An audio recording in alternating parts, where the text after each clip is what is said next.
Pedro Sánchez continúa intentando amarrar su legislatura y garantizar su poltrona en la Moncloa hasta 2027. Lo hace con movimientos de un alto coste para el bolsillo de todos los contribuyentes. El último capítulo de esta estrategia tiene como protagonista a la Generalitat de Cataluña, a la que se le condonan 17.000 millones de euros de deuda. Un auténtico privilegio concedido con generosidad desmedida, ya que supera incluso lo que inicialmente había solicitado Esquerra. El problema no es solo que la deuda catalana no desaparezca, sino que cambia de manos. Ahora será el Estado, es decir, todos los españoles, quienes la asuman. Pero aquí viene el truco contable de Moncloa. Para tapar este regalo, el Gobierno ha extendido la medida al resto de las comunidades autónomas, hasta sumar 83.000 millones de euros. Un gesto que permite diluir el impacto y que ha provocado la indignación de la mayoría de presidentes autonómicos, especialmente aquellos del Partido Popular, que gobiernan en 11 de las 17 comunidades autónomas y que ya han expresado su rotunda oposición a esta maniobra.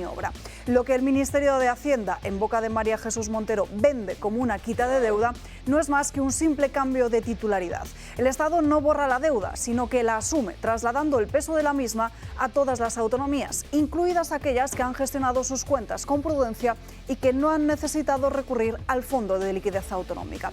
Madrid, por ejemplo, que no debe nada al Estado, acabará asumiendo parte de esa deuda de otras regiones. Una distribución que, a falta de criterios claros, arroja un saldo sospechosamente beneficioso para Cataluña y casualmente también para Andalucía, la comunidad donde la propia Montero aspira a tener una carrera política más allá de su cargo actual. Unas formas cuanto menos cuestionables, porque dicho de otro modo, al condonar esa deuda de forma generalizada, se premia a los más derrochadores y se genera un peligroso incentivo para seguir endeudándose sin consecuencias. Las comunidades que han sido fiscalmente responsables ven cómo su prudencia es castigada con una carga que no le correspondía. El otro gran problema es que este reparto arbitrario se ha negociado en los despachos de Moncloa con Esquerra y no un foro técnico con criterios objetivos ni tampoco con las comunidades autónomas. Fue Oriol Junqueras, el condenado por el referéndum ilegal de 2017 e indultado por Sánchez, quien anunció esa medida antes incluso de que lo hiciera la propia Montero. Un detalle que deja bien claro quién corta el bacalao en esta legislatura. La pregunta que muchos nos hacemos hoy es cuánto pagábamos hasta ahora por cabeza y cuánto pagaremos a partir de ahora. ¿Cuánto debía un catalán, un andaluz o un madrileño antes de esto? ¿Y cuánto deberá ahora que toda esa carga pasa a ser estatal? El Partido Popular ya ha adelantado su respuesta y es la de una rotunda negativa a participar en esta operación de maquillaje financiero. 11 comunidades gobernadas por los populares rechazarán el plan en el Consejo de Política Fiscal y Financiera. Una mayoría contra una medida económicamente regresiva y que consagra una vez más la política de necesidad. Se perdona a los que han derrochado sin control. Se recompensa a los que han eludido su responsabilidad. Se penaliza a los que han administrado con rigor. Se beneficia a quienes han ahogado con impuestos a sus ciudadanos y aún así no han sabido cuadrar sus cuentas. Sánchez no hace desaparecer la deuda, la impone sobre todos. Cataluña es premiada y la factura la pagan los que han gestionado con sensatez. Un juego de trinelos, en definitiva. Lo prometido es deuda, pero esta vez para todos.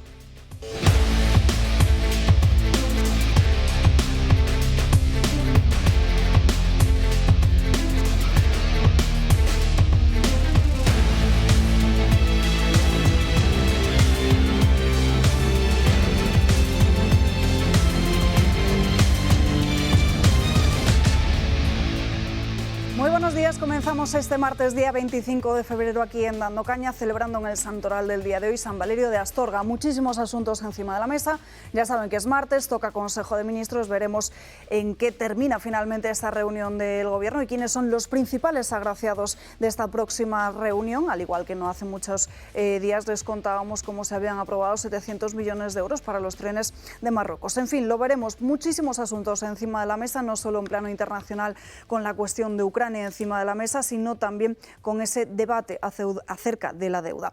Antes de irnos con los principales asuntos del día, saludamos a los invitados que nos acompañan en esta mesa y comenzamos por don Julio Oriza. Muy buenos días. Muy buenos días, muchísimas gracias. Bueno, todos, yo creo que la gente, por lo menos de mi generación, recuerda aquello del timo de la estampita. Era muy conocido, porque te daban una serie de papelitos, tú pensabas que arriba había de verdad billetes y debajo todo eran papeles de periódico. En realidad la política, como nos está demostrando ahora, y no solamente él, el presidente o líder de la democracia cristiana alemana, la política se ha convertido en el gran timo de la estampita, porque tú puedes prácticamente prometer o decir lo que quieras, como ha pasado aquí ya con Sánchez y todo el mundo reconoce, que da lo mismo lo que hagas al día siguiente de ganar. Es decir, con los votos que te han dado aquellos que te han creído, actúas directamente contra sus intereses, vas contra sus intereses. Necesitas otros 4 años para poder decirle a ese señor que te engañó y que te utilizó. Claro, el divorcio entre la clase política y la sociedad en Europa y por supuesto en España cada vez es más evidente y es más rotundo, y hay una sima grandísima entre los intereses y las necesidades de la gente normal, de los ciudadanos normales y corrientes, y la de los que ocupan puestos políticos de gobierno. Eso acaba mal, y en Europa va a acabar mal. Yo he dicho reiteradamente que creo que efectivamente este demócrata cristiano pactará con el socialdemócrata, porque Ursula von der Leyen no le queda otro remedio. Es decir, la Comisión Europea quedaría completamente deslegitimada en otro escenario. Vamos a ver qué ocurre, pero el divorcio entre la sociedad, la gente normal y corriente, y los políticos cada vez es mayor. Por eso, aquellos partidos que se pongan de parte de la calle, de parte de la gente, de sus intereses, los más sencillos, los más elementales, acabarán llevándose el gato al agua. Continuamos con el comentario de Josep María Flandes. Sí, pues miras abundando en lo que has dicho tú en tu espléndido editorial, porque realmente lo has dicho todo, pero bueno. O sea, es evidente que el plan este de, no se sabe exactamente quién, porque no creo que sea de la señora Montero, sino que es más bien de Pedro Sánchez o de Junqueras, pues lo que va a premiar es al malgastador. Yo me imaginaba a tener un hijo que gasta y tira dinero en bolsa en el póker, no en bolsa, en el póker, y entonces le vas dando más para que no lo pase mal, pues nada, va a perder más, ¿no? O sea, que es un sistema de incentivar al hijo malo. Está muy bien pensado. Pero sí es verdad que eso va a provocar división al PP, que es lo que se busca. Entre otras cosas. Y el PP va a tener división porque no ha sido capaz de hacer un no es no a Sánchez total en todo. Entonces, claro, ahora es muy difícil cuando en lo otro, si transiges, porque siempre hay alguna parte positiva, ahora es muy difícil que digas que no, cuando comunidades gobernadas por ti van a recibir dinero que si dices que no, no lo vas a recibir. Con lo cual, va a hacer un crack seguro, ¿no? No olvidemos además que está pensado para esto, porque a Andalucía le van a dar su dinerito y esas cositas, ¿no? Bueno, es interesante saber que el plan de financiación actual lo pactó un tal Zapatero con un tal Montilla, sus consejeros, ¿no? Lo digo porque cuando se queja Cataluña es muy importante saber exactamente quién pactó el plan, ¿no? Es muy curioso que esta mañana las explicaciones que se daban es que eso era culpa de Montoro, lo cual está bien, porque no es Viriato esta vez, es Montoro, es más cercano, porque resulta que Montoro inventó el FLA. Lo que parece que nadie se acuerda es de que el FLA estaba hecho para aquellas comunidades que el mercado abierto de préstamo no quería saber nada porque se consideraban fondos basura o como se llame, o no sé cómo, deuda basura o no sé qué, y hubo que inventar un sistema para que los de la basura pudieran respirar un poco. Pero eso no se acordaba nadie. Es muy interesante que además en la época en que Cataluña gasta más dinero... Bueno, la propia Susana Díaz esta misma mañana sí que lo ha reconocido, lo ha dicho. Pero aunque ha hablado más bien de que los tipos de interés en todo caso a las comunidades autónomas eran mucho más altos de los que podía asumir el Estado. Esta es la excusita que ha dado, ¿no? Pero digo, es interesante saber que en la época que Cataluña gasta más dinero, el consejero de Economía era un intelectual muy conocido que se llama Junqueras. Entonces, que él mismo es el que más malgastó, y ahora mismo ayer se le ocurrió no solamente no aceptar como regalo lo que le van a regalar, sino al mismo tiempo echar en cara que se lo regalen porque se lo han robado antes, según más o menos vino a decir él.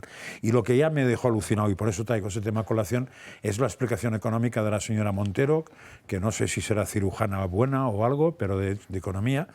Tiene una parte muy buena, porque explica al principio que claro, si tú tienes deuda y te dan dinero para pagar la deuda o los intereses, eso tiene ventajas. Pues como ya no tienes que pagar tantos intereses por la deuda, pues en el fondo es verdad. O sea, tiene una segunda derivada, que es que al deber menos, tienes menos intereses, con lo cual te relaja la economía. Lo que no explicó es que esa deuda va a cuenta de la deuda estatal, con lo cual lo que es bueno para estas, es decir, que baje la deuda y los intereses, es malo para todos, porque sube la deuda y sube los intereses. Supongo que la segunda parte de la lección la perdió o no le dio tiempo a decirla. Claro, una mentira a medias hay quien dice que es peor que una mentira. En el caso de Montoro nos da igual que sea una, que sean dos, porque últimamente no hace otra cosa que hacer de Pedro Sánchez, es decir, mentir mañana, tarde y noche.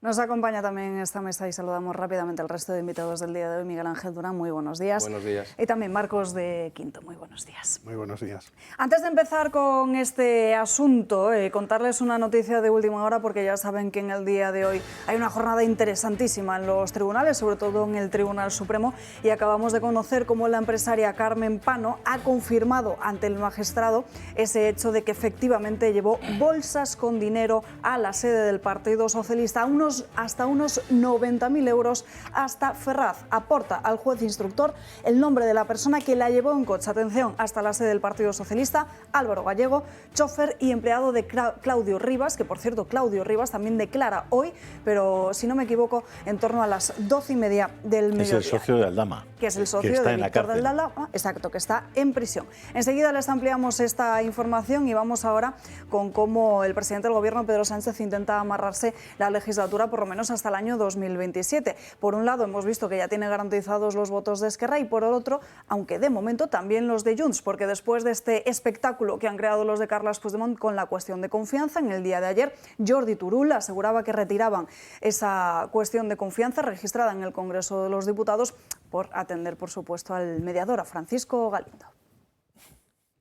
Junts le da otra oportunidad a Sánchez y retira la cuestión de confianza. Dice su secretario general, Jordi Turull, que lo hagan por deferencia con el mediador internacional. L'ambaixador Francisco Galindo ens mereix el màxim respecte i agraïment i ha donat mostres suficients que és la persona indicada per fer el seguiment, la mediació i la verificació que havíem acordat des del principi. Aunque las relaciones con Sánchez aún no estén salvadas, en Junts mantienen el secretismo de cómo están las negociaciones con el PSOE. Sobre la mesa, cesiones reiteradas. Dicen en Junts que la condonación de la deuda para Cataluña era algo que ellos ya habían pactado con el PSOE. Pero ¿qué ganan los de Puigdemont eliminando la cuestión de confianza? En Junts esperan que Sánchez les corresponda dando su visto bueno a negociaciones que aún están pendientes, como son, por ejemplo, el traspaso integral de las competencias en materia de inmigración y de control de las fronteras catalanas. El grupo independentista da por hecho que habrá nuevos pactos con el Partido Socialista.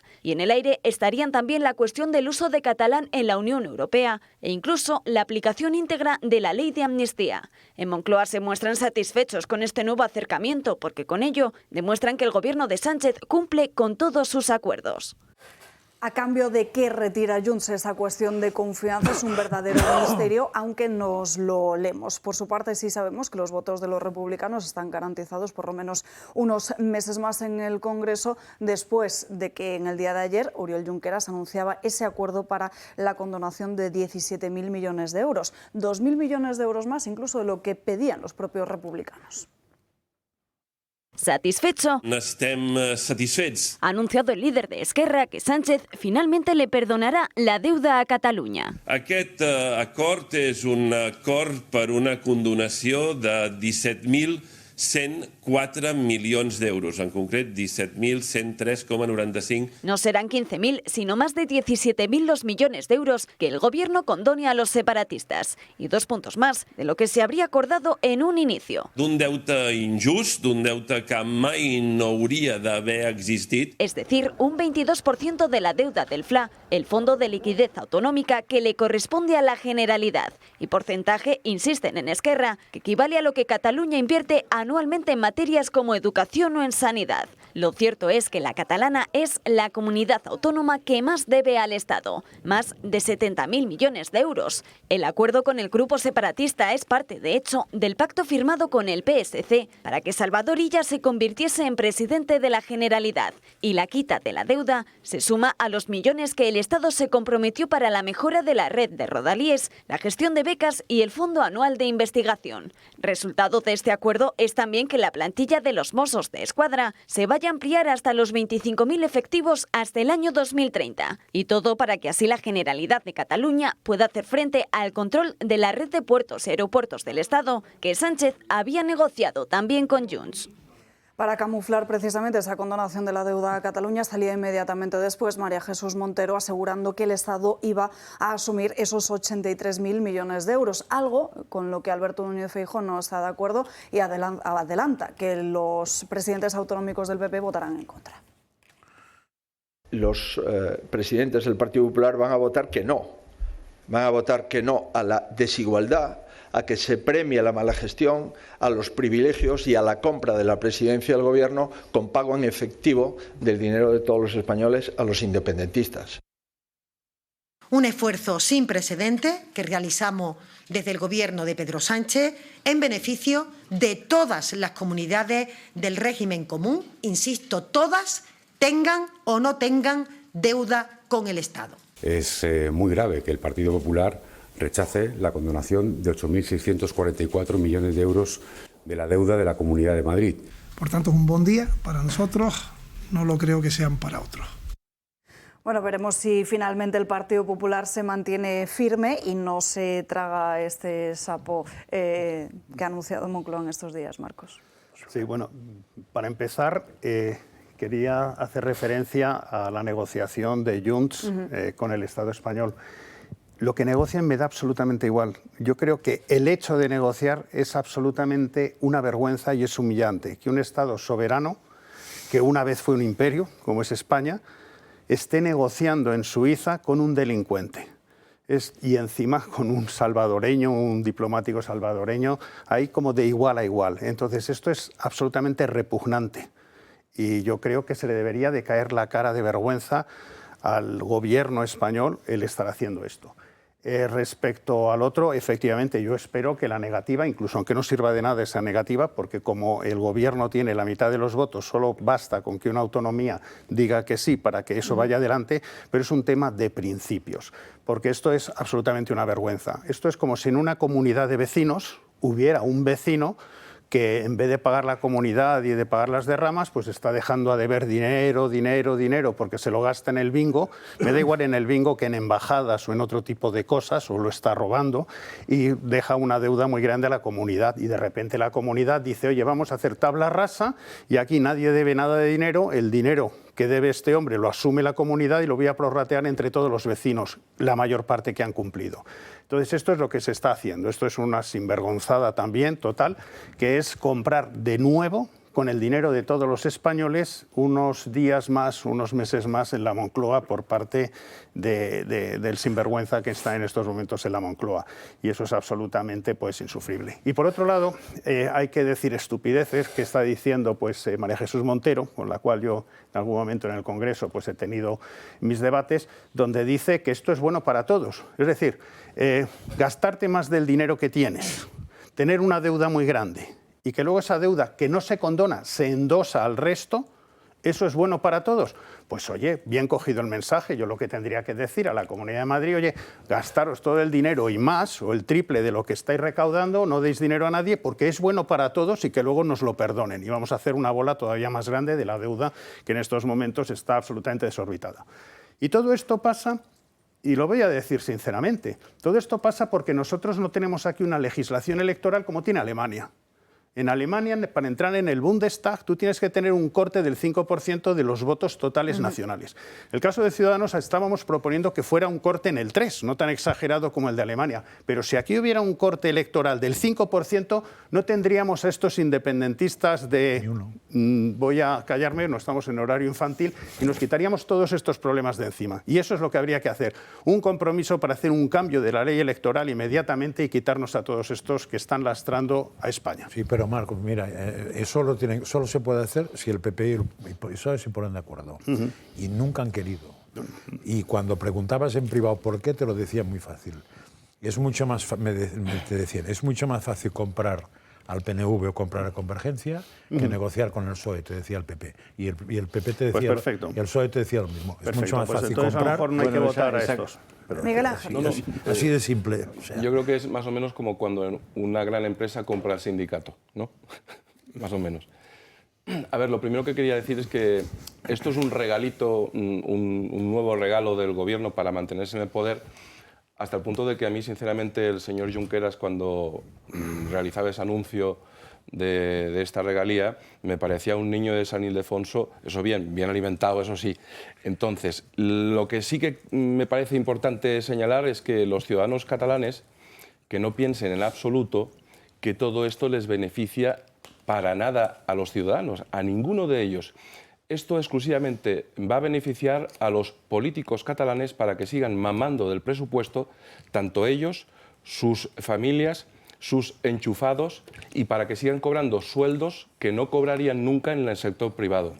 Y, por otra parte, en relación con Junts per Cat, coincido completamente, es que parece que estén negociando dos países soberanos en un territorio neutral sobre el destino. Y, por último, esto es un desastre, pero incluso es un desastre a nivel, yo pienso que europeo. ¿Por qué? Porque Francia tiene una deuda descomunal. En España nos enteramos de que el señor exministro, señor Ábalos, tiene una finca, un edificio en Perú, que ahora vale 1,4 millones de euros, y que todo eso fue financiado con ingentes cantidades de dinero que desde el Ministerio de Exteriores se ha ido dando a determinadas organizaciones. Me da la sensación de que mucho de ese dinero que gratuitamente enviamos a determinadas asociaciones o organizaciones en el extranjero, después se reparte con los políticos españoles. Sí, pero perdona solamente apuntillar una cosa. Sí beneficia de alguna manera a los ciudadanos catalanes. Y comento por qué.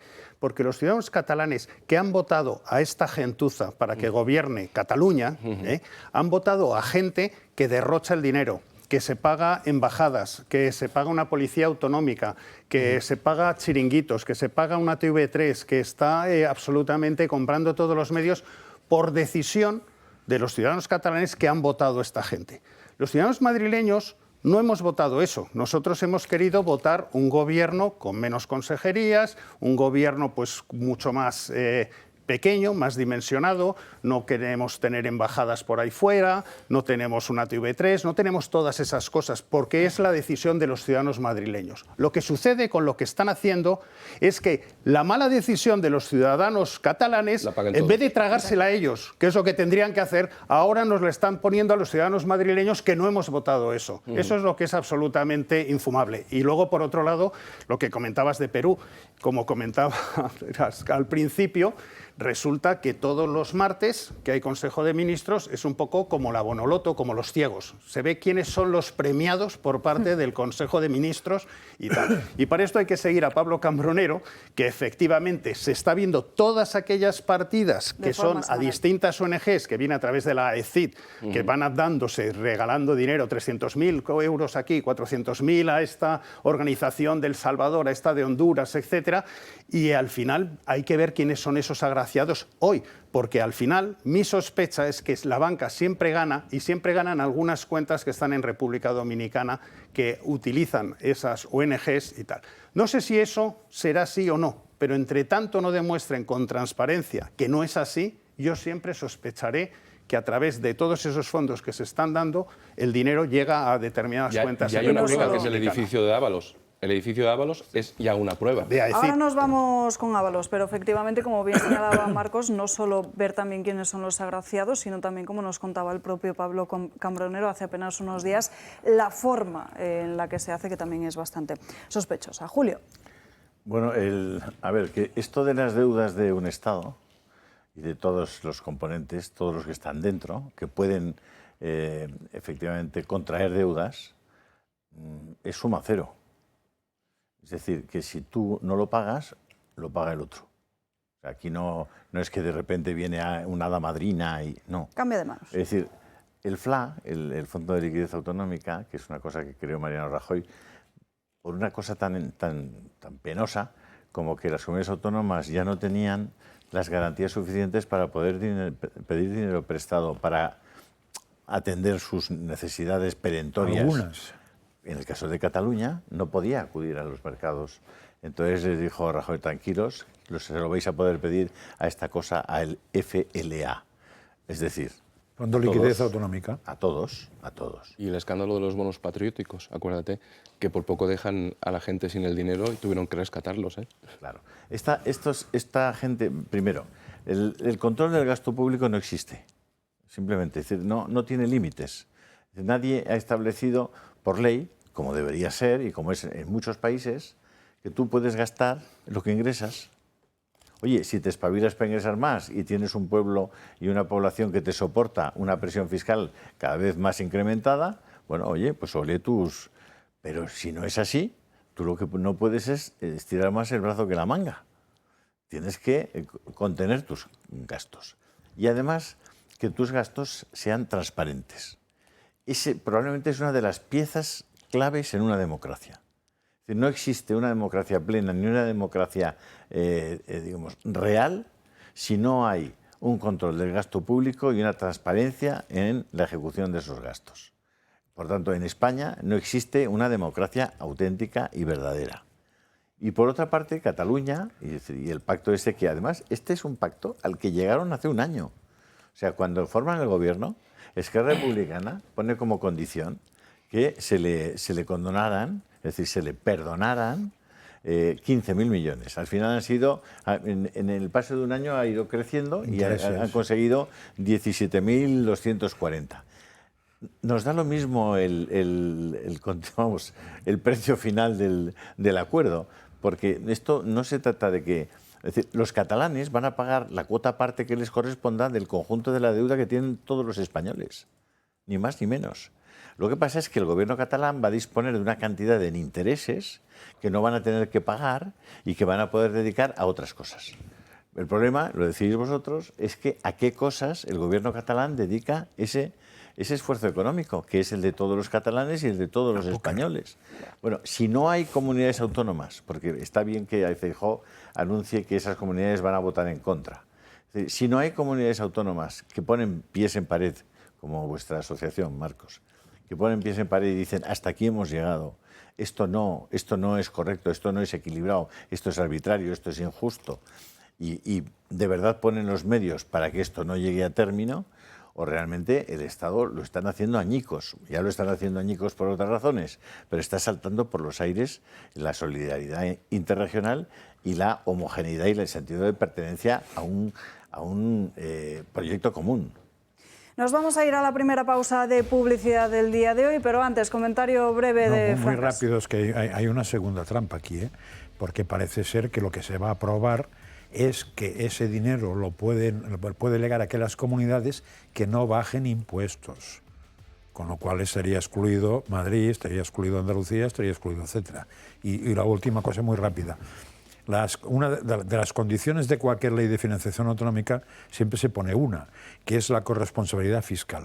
Es decir, que el gobernante de una autonomía que ha ganado unas elecciones y gasta más de la cuenta, con lo cual sube impuestos a sus ciudadanos, los ciudadanos pueden decir, te va a votar Rita la cantadora después. Con ese sistema lo que haces es que no hay corresponsabilidad fiscal, hay cocaradura fiscal, que es distinto. Cada vez más municipios están apostando por un modelo energético más justo y sostenible, donde los vecinos pueden compartir energía renovable y reducir su factura de la luz. Es el caso de las comunidades energéticas, una solución que está transformando el acceso a la electricidad en España. Las comunidades energéticas municipales y privadas permiten a los vecinos beneficiarse de energía solar generada en cubiertas de edificios cercanos sin la necesidad de instalaciones en casa. Eso se traduce en un ahorro de hasta un 80% en la factura de la luz, además de contribuir a un modelo energético más sostenible y local. Si desean conocer si sus comunidades o municipios pueden beneficiarse de esta iniciativa, visiten www.comunidadsolar.es o llamen al 980 28 12 para más información.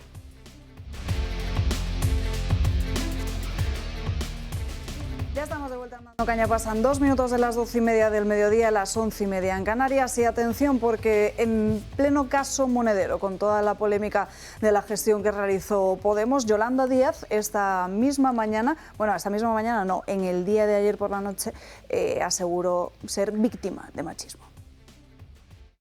Les he contado antes de entrar aquí un caso que he vivido en el patio del Congreso. ¿Cuál? Con un compañero suyo. Y lo he sufrido ante la presencia manifiesta de muchos profesionales suyos. ¿Qué Yo, pasó? y soy vicepresidenta del Gobierno. ¿Y qué ha pasado? Pues sencillamente que un periodista sin rubor me dijo directamente, me hizo un apelativo, ¿no?, a mi estado físico, que le importaba poco lo que yo dijera en la tribuna, que estaba muy bien, pero que el aspecto físico, que estaba cada día más guapa. Y yo, ante sus compañeros y compañeras, me acompaña aquí una persona, me quedé pegada y les interrogué, les dije, ¿yo qué hago ante esto? Yo soy vicepresidenta del Gobierno, ¿eh? Imagínense lo que vivimos las mujeres a diario. Digo porque seguro que otras profesionales como Lucía, que tiene mucha más experiencia que yo, las vive. Entonces no se puede jugar con esta materia. No. Llama bastante la atención que Yolanda Díaz se pronuncie en estos términos cuando ella le dijo esto mismo a Antonio Gramenti.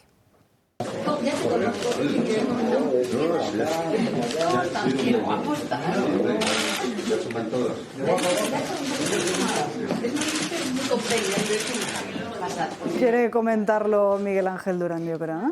Bueno, a ver, ¿tiene comentario esto? A ver, no tiene comentario. Yo lo que no entiendo muy bien es, porque cuesta entender a esta señora, es si se ha ofendido porque considera que el periodista estaba mintiendo. Es decir, ella no se considera guapa y, por tanto, le estaba tomando el periodista por tonta. Es tan absurdo todo esto, y sobre todo que lo diga alguien que solo hace que toquetear al presidente de la patronal. No, y a todo el que pilla. Y a todo lo que pilla está toqueteándole porque no tiene la más mínima educación básica, claro. O sea, Esto no nos tiene llevaría ni idea. también, atención, a otro debate, que es precisamente el trato de los periodistas con diferentes políticos, porque se muestra así también la buena sintonía de algunos compañeros de profesión con determinados... Fíjate cómo le coge la cara. Sería más vergonzoso explicarlo al revés. Si en vez de tratar si en vez de explicar el trato de las periodistas con los políticos, explicaras el trato o el intento de trato de algunos políticos muy conocidos con algunos periodistas, sería bastante más vergonzoso. En fin, esto no da pero para es un problema no, hombre, yo creo que sí. Es un problema de nivel humano, de nivel de educación y de formación básica. Es decir, a ver si... léete a Desmond Morris, majeta. Por ejemplo. El mono desnudo, hombre, que te explicará cuáles son los niveles de interacción entre dos seres humanos adultos en función de la confianza que hay entre ellos y cuáles son las distancias mínimas que tienes que mantener. ¿Por qué me miras así? Porque me has asombrado que dominaras tú el mono desnudo de Desmond Morris. Pero es muy antiguo ya. Sí, ya, pero eso forma parte de mi formación. Desmond Morris, no de la tuya. Yo lo que creo que sí es relevante es que ella diga exactamente a qué medio pertenecía ese periodista. Porque si perteneció a un medio de izquierdas no me llama la atención, porque lógicamente estamos hartos de ver cómo la gente de izquierdas presume de algo y luego actúa de una manera machista. Si fuera de un medio de derecha, supongo que al periodista lo despedirían por decir una cosa de ese tipo, por decir esa mentira. Pero yo creo que sí es relevante saber de qué medio es y que no diga solamente que deje ahí que le han llamado guapa a un periodista en el patio del Congreso, sino que dé más detalles. Y además, si ella cree que eso es una agresión verbal, que lo denuncie. No están diciendo que hay que denunciarlo, que llame a un teléfono de esos que no dejan huella en el teléfono, lo que sea, pero lo que es una tontería es en una televisión hacer esa denuncia y no denunciarlo en la comisaría del Congreso, que además está al ladito del patio, o sea, solamente tiene que bajar y se lo digo yo, pero que lo haga. Miguel Ángel, aquí también sería importante analizar la intencionalidad del propio Déjame periodista. que le recuerde a mi amigo Frankie el tema del mono desnudo, porque puede ser una referencia para la gente. Cuidado. Cuidado. No, fíjate. Bueno, el mono desnudo es uno de los libros de referencia de la antropología. Y es maravilloso, es antiguo, debe ser de los años 60, 70, por ahí. Desmond Morris era el autor. Sí. Y entonces una de las cosas que explica, de las muchas que son interesantísimas de la interacción, es cómo hay una serie de partes del cuerpo que solamente son accesibles en el trato con una persona adulta si tienes determinada relación de confianza. Por ejemplo, tú no le conoces de nada. La distancia en la que te tienes que colocar a una persona con la que no tienes ninguna confianza es más o menos la del brazo extendido. Entonces, todo lo que sea traspasar este entorno, estás pasándote. O sea, estás invadiendo el territorio personal, ¿vale? En mi caso tengo el brazo muy corto. Bueno, pues tengo menos área te pueden invadir más. Ponte un palito. Bueno, Monedero lo tiene cortísimo. De verdad, sí. Bueno, ya en el siguiente estadio de confianza es el codo, ¿no? Entonces, tú puedes acercarte hasta la línea del codo. Y ya la confianza de la intimidad, pues es... Y luego te describe la serie de digamos, de partes del cuerpo que tú no debes tocar. Por ejemplo, una cosa que hace Yolanda Díaz constantemente es coger por la cara al que se lo encuentra, lo coge así, le hace así. No, el rostro no se toca, el cuello no se toca, la cabeza no se toca, salvo que tengas una enorme confianza con la otra persona, o salvo que quieras colocarte sobre la otra persona. Es decir, solamente tocas la cabeza cuando es un chiquillo, cuando es un niño, cuando te estás colocando en una posición de superioridad con la cabeza. Por supuesto, no se tocan los genitales, no se toca el pecho de las mujeres, ni de los hombres, no se toca el culo, no se toca... Todo eso no se toca. Es decir, hay zonas, y además en Desmond Morris las pinta muy bien, las describe, etcétera, que no se tocan. Yolanda, la cara no se toca, la cabeza no se toca. ¿Lo entiendes? Es una agresión. O sea, eso que vosotros llamáis todo el día del machismo, de la agresión y tal. Cuando tú le tocas la cara a un señor que te encuentras, estás agrediéndole. Pasa que como eres la vicepresidenta y eres mujer, pues tienes la educación de no mandarte a freír espárragos. Y la ley Por supuesto, yo te mandaría a freír espárragos y te diría que le vayas a tocar a tu madre. Pero es que no tenéis ni la mínima formación básica de las reglas de convivencia entre personas adultas educadas. Entonces, es que estáis en una fase, claro, llegáis a ministros y la gente, claro, ve unas cosas y tiene que aguantar unas cosas porque no tenéis ni idea. Léete alguna cosa, Yolanda, y no puedes decir al mismo tiempo que te han llamado guapa, yo te diría que estás cada día más fea. Pero no puedes hacer al mismo tiempo eso, llegar a encontrarte con Garamendi y decirle que está muy guapo. Pero está fatal. Y todo esto en medio de un contexto muy comentado en estos últimos días con el caso de Juan Carlos Monedero. De hecho, esta misma mañana OK Diario publica en su portada los mensajes de cómo en la facultad de Monedero se hablaba precisamente de que era muy inseguro que hubiera 3 mujeres, 3 chicas solas en su clase, con Juan Carlos Monedero, que por cierto ha pedido la baja como profesor de la Facultad de Ciencias Políticas. En el día de ayer, Podemos, atención, se liaba un poquito con las explicaciones que daba de este asunto. Podemos califica su gestión del caso de Juan Carlos Monedero como triunfo del feminismo. Sin embargo, los hechos delatan a la formación. Ocultaron durante años las denuncias de acoso sexual y reconocen que mantuvieron al cofundador del partido en el chat de líderes pese a saberlo todo. Lo acabaron expulsando, dice Pablo Fernández, por filtraciones. Si Monedero sigue en esos chats del Consejo Ciudadano Estatal a día de hoy. No. Ahora mismo no sigue. ¿Por decisión del partido o por decisión suya? Por decisión del partido. Que haya filtraciones de un chat, pues la verdad es que es, a nuestro juicio, preocupante. Dicen que no suspendieron de militancia a Monedero porque las víctimas no siguieron adelante con las denuncias y que el caso solo tiene como objetivo golpear a Podemos. Sin embargo, más mujeres dentro y fuera de la Complutense siguen alzando la voz. La última, la exeurodiputada de Podemos, Lola Sánchez. Relata haber sufrido acoso por parte de Monedero en 2014 durante un acto de cierre de campaña de las elecciones europeas.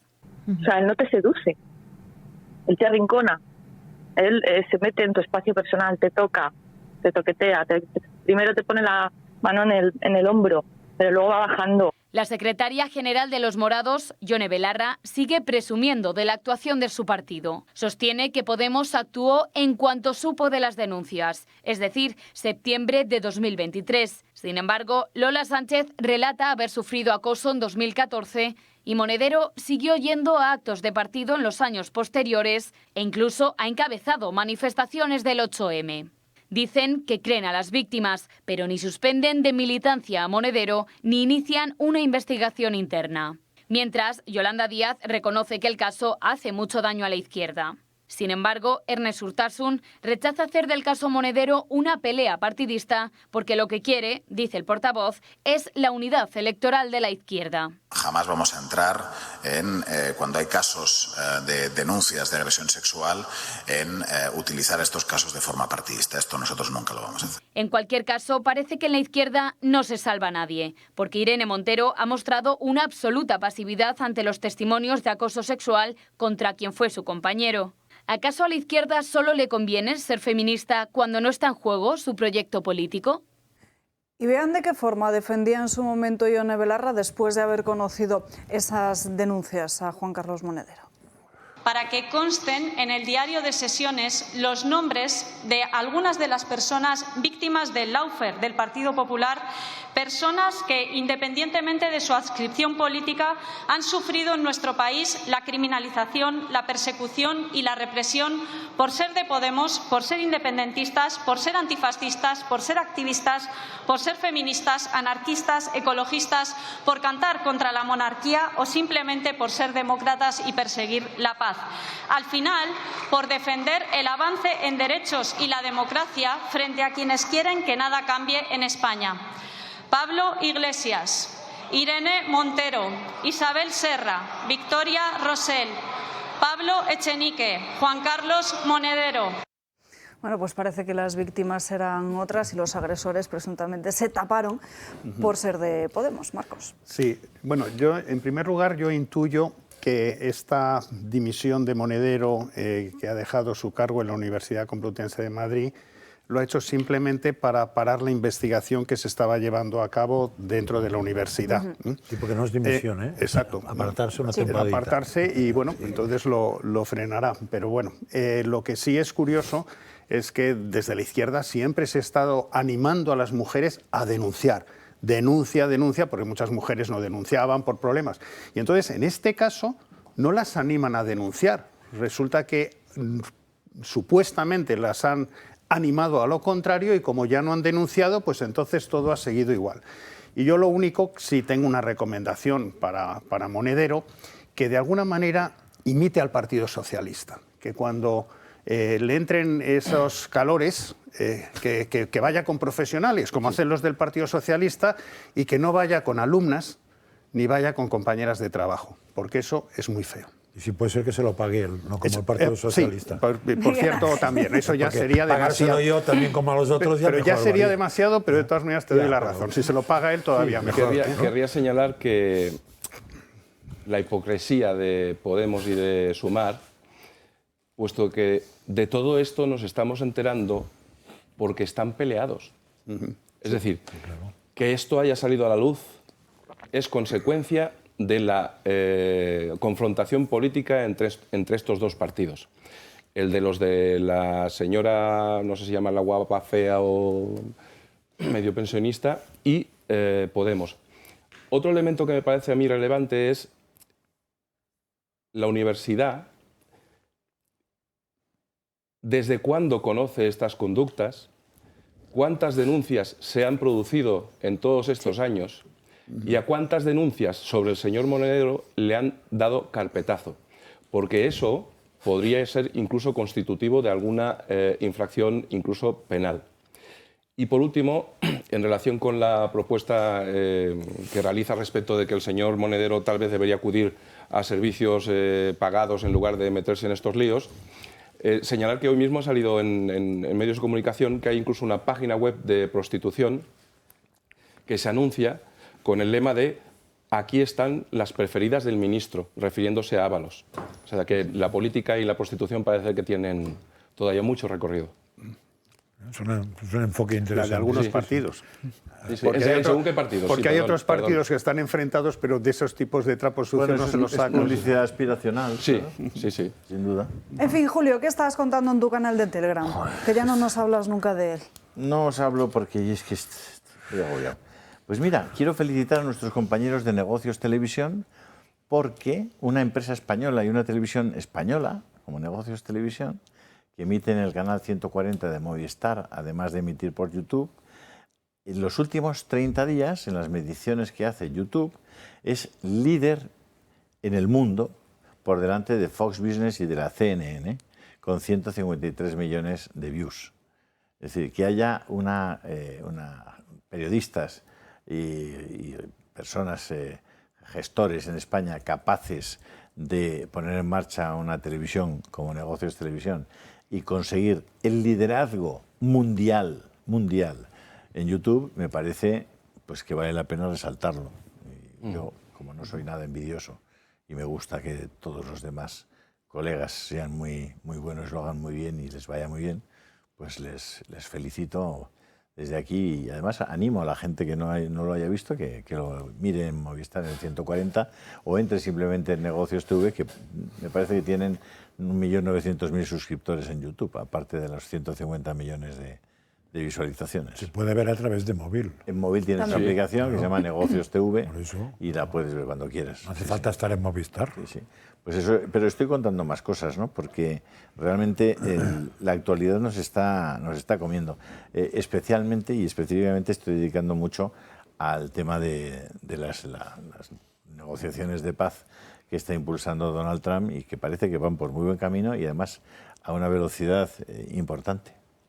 Luego está el tema de Aznar, que si quieres ya lo comentaremos, que también le dedica un cariñoso saludo y recuerdo. Después de tu comentario que hiciste ayer aquí, Jan. Sí, que también lo tenéis recogido en el Telegram, porque me parece que no puedes estar sopas y morder, como dicen en mi tierra, no puede ser.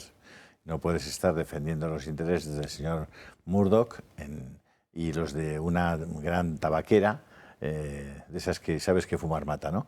Y al mismo tiempo estar dando lecciones aquí de cosas en las que él no acertó, además, no acertó. Además, Aznar debería preguntarse cuántos seguidores tiene en España y cuál es su grado de aceptación, porque igual no se lo ha preguntado. ¿Más cosas por Telegram? Por Muchas el momento, más. Sí, espérate. Como dicen ahora, un saco. ¿Eh? Un saco tiene. He puesto los últimos mensajes de Trump porque tiene es una cosa, es difícil seguirle, ¿eh? Porque es que cada media hora pone un nuevo tuit, un nuevo mensaje, es espectacular. Y bueno, acaban de anunciar que Apple va a hacer una inversión de 500.000 millones de dólares en Estados Unidos. No sé si los 500.000 millones de dólares, el PIB español es el doble más un poco más. Pues eso es lo que va a invertir a mí Apple en una sola empresa. Me gustaría realizar una pregunta para ver si sabéis qué respuesta tiene. En relación con la aparición ayer de Macron y Trump, se hizo referencia por Macron a que el 60% del dinero fue aportado a Ucrania por parte de la Unión Europea, o algo parecido. Sí. La pregunta que yo me hago es, si finalmente se llega a un acuerdo de paz y Estados Unidos, en las condiciones que se pacten, tiene derecho a ser resarcido de todo el dinero que aportó, los europeos, ¿ahí qué pintamos? Tendrán que pagar a la reconstrucción. Y por cierto, una cosa que sí que vale la pena que recordéis es que Correos tenía unas tarjetas prepago, y esas tarjetas prepago las llevaba, digamos, quien las gestionaba era una empresa tercera, esa empresa tercera ha quebrado y la gente que tenía las tarjetas prepago está llamando a un número de teléfono que es el 91-174-3410 y es imposible materialmente saber si te van a devolver el dinero, si lo has perdido, si se lo han quedado, quién se lo ha quedado y como los de correos están como están y gestionados por quienes están gestionados, pues... Pues yo les pasaría el teléfono Junqueras. Pues sí, mira, el teléfono este de Quizás correos, sería mejor. pues si tenéis alguna tarjeta de prepago, es el 91-174-3410. Lo has puesto en tu canal de Telegram, ¿no? No, no lo he puesto, pero lo voy a Pues poner. mira, tu canal de La Telegram. tarjeta sí la has y puesto. porque así Lo de la tarjeta Pero lo he puesto. ¿qué se usaba la tarjeta de pago? Que era por si vas a tener muchos sellos en vez de sellos. ¿Pagar con eso? ¿Qué? Una tarjeta de prepago para los servicios de correos, claro. En fin, nos vamos a ir a una breve pausa de publicidad, pero recuerden que El Gato al Agua se traslada a Boadilla del Monte el próximo 6 de marzo. El programa de referencia nacional tiene una cita muy especial con todos ustedes y esta vez, como decimos, nos vamos a mover a esta histórica ciudad y municipio de la Comunidad de Madrid, conocida por su encanto, su cultura y vibrante vida local. Lo más importante, que queremos que formen parte de esta experiencia única. No solo podrán seguirnos como cada noche desde la pantalla, sino que también van a tener la oportunidad de vivir el programa desde dentro. ¿Se imaginan ser testigo en directo de los debates más apasionantes, de los análisis más rigurosos y de las entrevistas con los protagonistas que marcan la actualidad? Pues ahora tienen la ocasión de hacerlo realidad. El próximo jueves, día 6 de marzo, les invitamos a acompañarnos y a vivir de cerca lo que sucede detrás de las cámaras. Podrán sentir ese ambiente, conocer al equipo, participar, en definitiva, en una jornada inolvidable que estamos preparando especialmente para todos ustedes. No importa si son seguidores habituales o si es la primera vez que se animan a acercarse. Lo único que necesitan es entusiasmo y ganas de formar parte de esta experiencia. La cita, les repito, en Boadilla del Monte. Su presencia será clave para hacer de esta noche algo todavía más especial. Habrá momentos únicos que no van a querer perderse. Es su oportunidad de descubrir cómo se construye uno de los programas más emblemáticos de esta televisión y de disfrutarlo desde una perspectiva completamente diferente. Reserven cuanto antes su lugar, es muy fácil, simplemente tienen que enviar un correo electrónico a producción@eltorotv.com para confirmar su plaza. Recuerden que el aforo es limitado, así que no esperen demasiado tiempo para asegurar su sitio. Ese correo electrónico producciontv@eltorotv.com.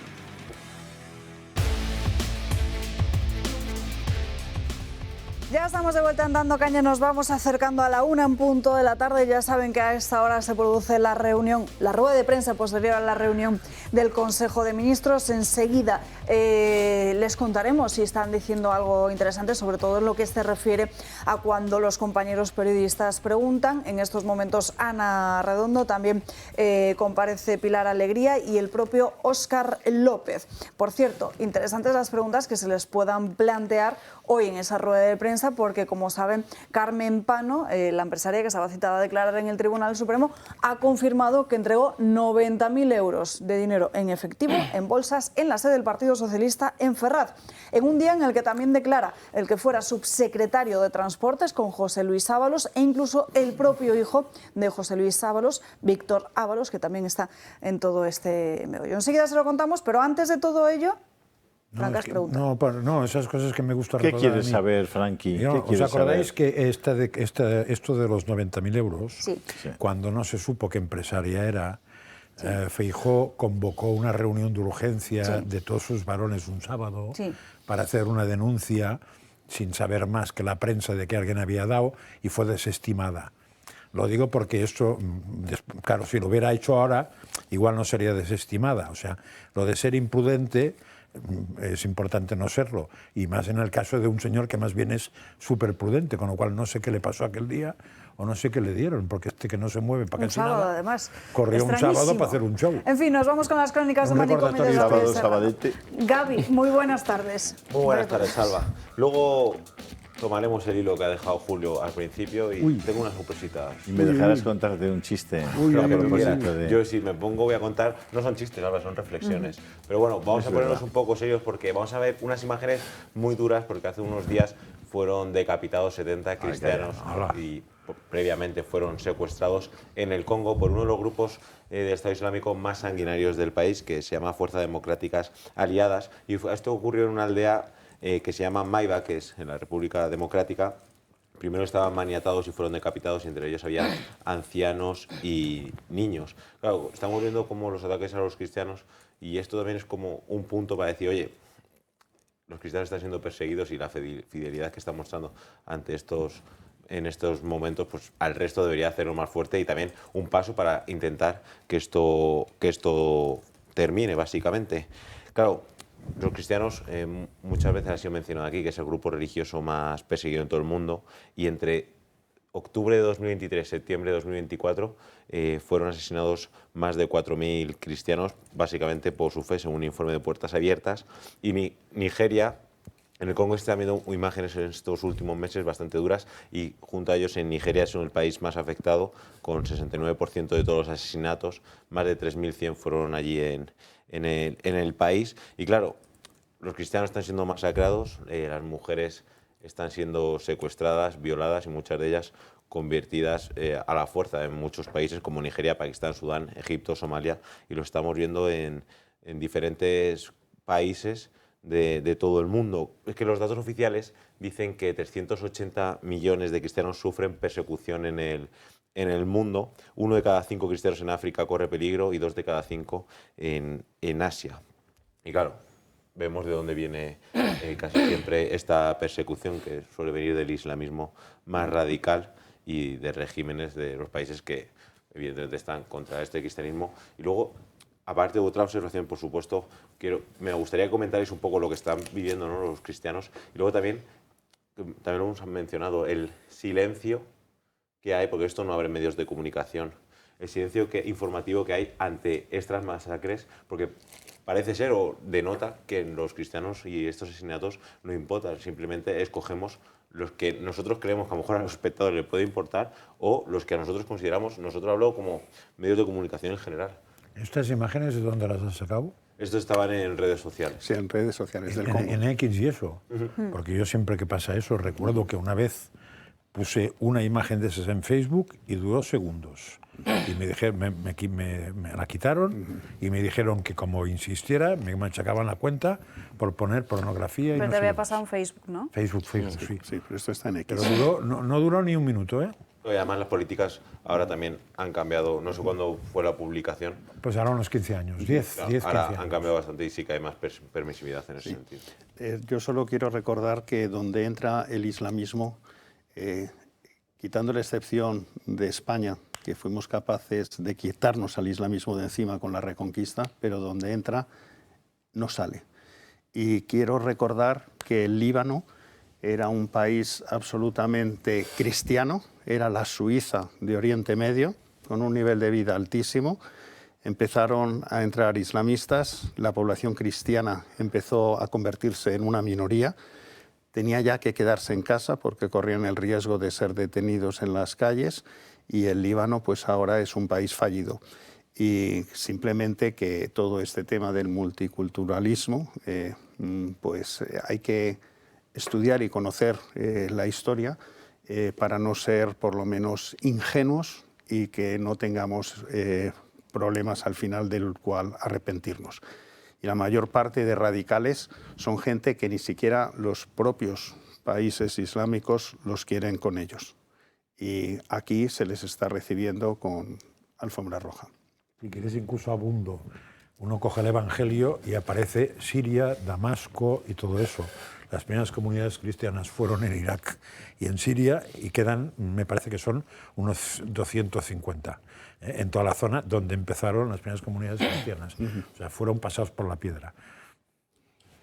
Y Yo no hace mucho. quería comentar que, o realizar una pregunta, porque el Papa ahora mismo está enfermo, pero yo al actual Papa, yo le he visto, ha realizado manifestaciones, por ejemplo, en relación con lo que sucede en Gaza, pero no sé, me pregunto, si respecto de los asesinados cristianos, cuando habláis de que se conozcan los medios de comunicación todo este tipo de masacres, no sé si el Papa hace lo posible porque esto se conozca lo suficiente, nada más. Bueno, yo no sé. No sé si el Papa hace lo suficiente. Lo que sí es verdad es que no he visto un solo movimiento de las Naciones Unidas. Eso sí. Que me parece que, entre otras cosas, están para eso, para garantizar los derechos humanos allí donde son conculcados, violados de forma sistemática. La crueldad con la que son tratados y prácticamente el genocidio de los cristianos en muchas partes de África es una realidad tan dura, tan cruel como desconocida. Es decir, la comparación que se puede hacer con la crueldad que se utiliza y el crimen que se utiliza contra cualquier grupo humano en el mundo, comparado con lo que se está haciendo con los cristianos en África, no tiene color. Y el desconocimiento que hay en todas las sociedades respecto a lo que pasa con ellos en África es completo. ¿Por qué? Los medios de comunicación no tienen el más mínimo interés en contar el genocidio de los cristianos, y los cristianos efectivamente, claro, tienen una peculiaridad respecto a los demás, y es que aquellos que mueren por su fe están ya en el cielo, es decir, lo que tienen es el premio de una vida eterna. No es el caso de otras personas o de otros grupos. Pero otros grupos, si matan a un cristiano, para su religión están en el cielo. Pero Además, ahora que mencionas las Naciones Unidas, simplemente dar un dato. Las resoluciones de las Naciones Unidas contra Israel, que es una democracia con sus elecciones y tal, y valorada, el número de resoluciones contra Israel emitido por las Naciones Unidas supera al conjunto de resoluciones que se hayan hecho contra Cuba, contra Venezuela, contra Irán, etc. Es decir, es una vergüenza, y las Naciones Unidas, pues yo creo que ya tiene una credibilidad por debajo de cero. Tenemos dato, porque es que no, África y más cosas. El sitio donde más se persiguen es Corea del Norte. Después viene Somalia, Yemen, Libia, Sudán, Eritrea, Nigeria, Pakistán, Indonesia, Irán, quizás. no, y Afganistán. Pakistán y Afganistán. O sea que no solamente es ahí. Gaby, ¿qué otra noticia Son nos más- traes para hoy? y todas esas zonas coinciden en un factor común.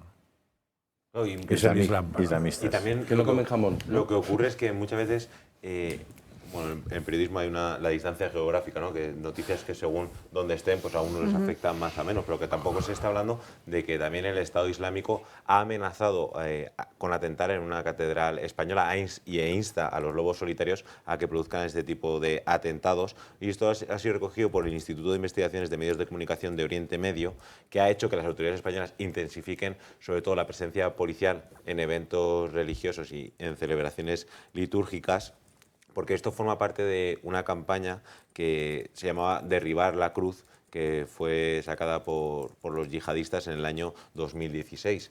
Claro, y justo si analizamos lo que está ocurriendo en este último mes en todos los países donde está habiendo atentados, y estos atentados están perpetrados no por un grupo en concreto, sino lobos solitarios como los llaman, pues claro, habrá que intensificar mucho más la seguridad, porque ya te están avisando, no se puede ser tan incrédulo viendo lo que ha ocurrido en este último tiempo, sino que ya avisándote de lo que puede pasar, los protocolos igual habría que reforzar. No quiero dar ideas, pero estaba pensando que a lo mejor nuestro gobierno quiere hacer una operación de falsa bandera y derriba la cruz del Valle de los Caídos y le echa la culpa a los islamistas.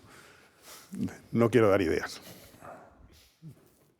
En fin, Gaby, aquí lo dejamos por hoy. Sí, a ver, yo tengo pues, no sé, un pensamiento que me viene preocupando en los últimos tiempos. Vale. Recurrente. No, porque si contamos todos los que se apellidan Díaz, sabremos cuándo es el fin del mundo. ¿Por? Porque tendremos los días contados. ¿Y? Pero ¿sabéis qué pasa? Pues que ayer metí. A mí me parece muy bueno. ¿Crees que tenemos que mantener esta sección? Pero a ver, Julio, si yo crees? lo empiezo para que tú acabes por todo lo alto cuando tú cuentes un chiste. Para mejorar lo que ha estropeado previamente, Gaby. Después de lo de los cristianos, no puedo contar un chiste hoy. Pero otro día. Yo creo que es bueno también. No puedo. Digo, que la se gente me ha quitado tiene que ir alegre, porque ayer yo metí, Julio, Sí. el libro Guinness en una licuadora, y ¿sabes lo que pasó? Que batí todos los récords. Yo no sé si, Julio, si tú has ido alguna vez. Ese está bien, mira. Sí, ese está bien, por fin. Hay que sacar una campana. Lo de todos los días contados está bien, también, joder. ¿Cuándo pasamos a publicidad? Pues ya que lo preguntas, Marcos se Marcos, encuentra yo no sé si has incómodo ido ya. alguna vez a un laberinto. No, porque no sabes lo que te pierdes. Bueno, si queréis os damos apoyo, algún material o... Gaby, gracias. A vosotros siempre, yo soy feliz. Y son los martes. Además vengo a ver de esperanza, así que hay que tirar para adelante. Pensaba que ibas a hacer otro chiste No, porque no, te veía chistes ya... más. Nunca se embalada. sabe. En fin, Gaby, ahora sí, gracias A por vosotros. sacarnos una sonrisa también. En fin, Carmen Pano, que como les decía, ha declarado ante el magistrado del Tribunal Supremo. La empresaria ha confirmado que llevó 90.000 euros en efectivo a la sede del Partido Socialista a Ferraz. Ya saben que tanto Pano como su hija estaban citadas a declarar declarar en el marco del caso Coldo. Permanecen, eso sí, como testigos en esta causa, que así es como han entrado también esta misma mañana a declarar. Carmen Pano precisa que fue hasta la sede del Partido Socialista en un coche que estaba siendo conducido por el chofer de Claudio Rivas, que también está investigado en esta trama y que precisamente también declara hoy ante el Supremo.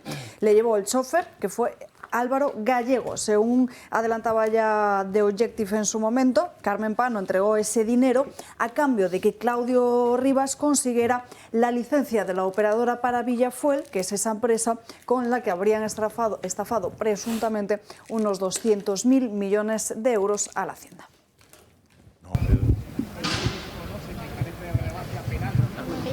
Señora Pano, ¿cómo ha ido la declaración? Muy bien. ¿Se ha ratificado? Bien.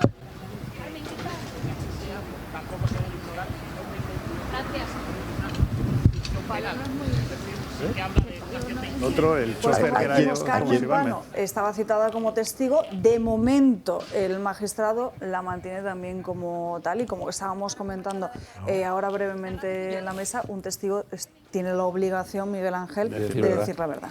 Sí, lo que ocurre es que probablemente en esta concreta causa que se está investigando en el Supremo, ella todavía no tiene la condición de investigada.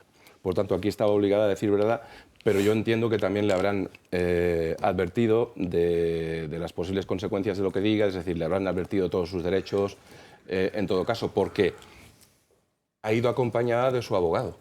Sí. Si fuera testigo, sin más, no tendría por qué haber ido, no tendría derecho a ir con su abogado. Ah, no podría ir. Hombre, no entrar dentro de la sala. No entrar en la sala. Pero sí, así de que la acompañe, pobrecilla. Hombre, sí, y sobre todo porque el abogado también se da a conocer. Por cierto, el abogado es nada menos que el exmagistrado Gómez Bermúdez, respecto del cual últimamente ha salido una noticia que se ve que se dedica a hacer tardeo de copas con el señor Pedraz, que es el que lleva la causa precisamente de su clienta. Sí, hombre, yo recuerdo bien a Gómez Bermúdez, porque se presentó cuando Intereconomía tenía la revista Época, la jefe de redacción era Elisa Beni. Un viernes por la tarde se No sé si la conocéis a Elisa Beni, que Su sí pareja, es conocida, sí. pero Era su pareja. Y era está cambiando, ¿eh? Era la jefe de redacción de Época. Pero una revista que era ostensiblemente de derechas, ¿no? Bien, pues cuando se prescindió de los servicios de Elisa Beni, él, que era el noviete, se presentó y de forma intimidante a recoger a su novia. Para negociar el finiquito. Gómez Bermúdez. A mí el personaje viernes por la tarde. El personaje que es este a mí señor. lo que me, estaba ahí. Lo que me Tú llama la estabas allí, atención, eres testigo. Testigo, no imputado. Eso. Sí. A mí lo que me llama la atención que lo importante es decir, no quién la lleva en el coche, si es un chofer o amigo del otro, sino cuando ella entrega a quién la bolsa dentro de Ferraz. Porque no puede decir, pues no le conozco, porque cuando llevas una bolsa de 90.000 euros, ¿a quién se la llevas? Tú no coges y se la das a un conserje o se la das a la persona de recepción. Tienes un nombre y una persona a quien se lo tienes que dar en mano. No se lo vas a dejar a uno que pasa, oye, perdona, ¿conoces a tal? Mira, llévatele esta bolsa a su despacho. Pásale eso a alguien, Entonces, ¿no? eso sí que es importante, saber a quién le entrega en mano esa bolsa, que a lo mejor no es el último destinatario, pero probablemente el nombre se lo ha eso es lo que preguntado. tiene que decir. Probablemente el juez se lo ha preguntado. Y quizás no sepamos también qué es lo que ha respondido a esa pregunta. Lo que no es decir, pues se me ha olvidado, no lo sé, porque yo creo que es un tema muy importante, como para decir, es que no me acuerdo del nombre ni nada. ¿Y quién le dio los 90.000 euros? También es otra cosa que... Según parece, fue Aldama, porque él no podía ir a entregar eso. Sí, yo y creo le pidió que el favor eso a sí ella. está Y más una claro. pregunta, ¿y cómo puedes conseguir 90.000 euros en efectivo? ¿Cómo se consigue? Pues mírate, porque que yo sepa, en el casa, banco me parece que te dan 900 como máximo. En el cajero una coima no se paga de un banco. Pero ¿cuántas veces tienes que ir al banco a sacar 900 euros para tener 90.000? Ninguna, porque el que se dedica a coimas tiene dinero negro en casa, supongo. Hemos encontrado un policía tenía un millón. Pero por eso sigo con las preguntas. Vale, o sea, era para pincharme. Claro. Vale. Una maldad. Era retórica pinchadora. Una maldad. Además, si le explicas cómo lo consigues, eres sospechoso. Esto ya no lo sé, pero había un policía que tenía... ¿Cuánto tenía el policía este Campillo? 28 millones. Pues fíjate, o sea, entre las paredes. Y lo contaba en la comisaría, creo.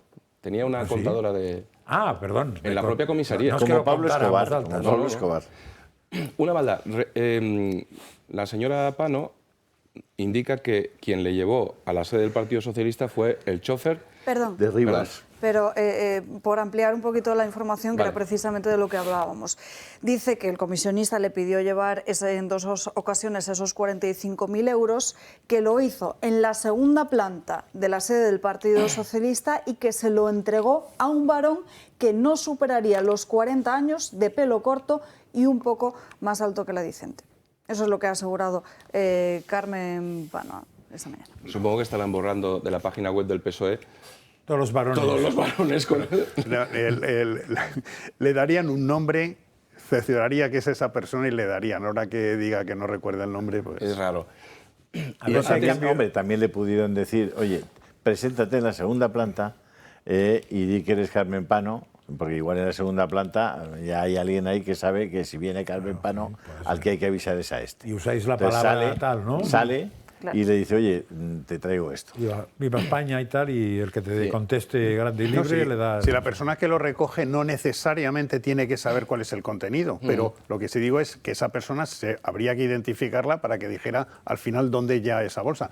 Yo no digo ahora que ya esa lleva persona... el pelo largo. No. Ahora citarán al conductor para que ratifique si le llevó o no. Claro.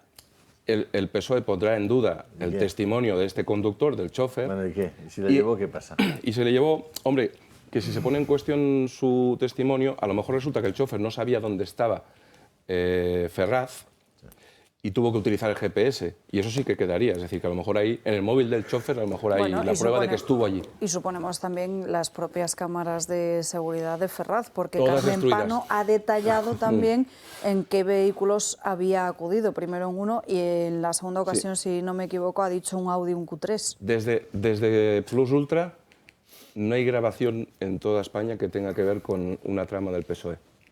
Volvemos al tema de la condonación de la deuda, si no os importa, porque fíjense cómo María Jesús Montero llegó incluso a decir que eso para Cataluña no se iba a producir en ningún caso, que era una inventada, como diría Sánchez, del Partido Popular. Sabe que el presidente de la Xunta, Alfonso Rueda, lleva varias semanas alertando de que no tolerará una condonación de deuda a Cataluña. ¿Esto está sobre la mesa en la negociación? No, es que se lo inventan. Es que lo curioso es que las comunidades del Partido Popular se inventan las cuestiones. En este caso ha sido el señor Rueda, daría igual que fuera el señor Moreno Bonilla, y de pronto empiezan a especular y dicen no vamos a tolerar. Oiga, es que eso no ha ocurrido, y como eso no ha ocurrido, no se puede hablar de tolerar. Imagen en directo, Pilar Alegría en el Congreso de los Diputados, hablando de este asunto. Lo que les pediría es responsabilidad. Responsabilidad. Estamos hablando, como decía el propio ministro López. ¿Cuántos ciudadanos que hoy nos pueden estar viendo a través de sus televisiones, de sus televisores, tienen hoy una hipoteca de 70, de 80, de 90, de 120.000 euros? Pues imagínese que a cualquiera de esos ciudadanos se le dice el Gobierno va a asumir una parte de esa deuda, donde tenías 80, te vamos a dejar 60 y, por supuesto, la casa sigue siendo tuya. Y frente a esto el Partido Popular dice que no. Por eso les digo, la respuesta a la pregunta es muy sencilla.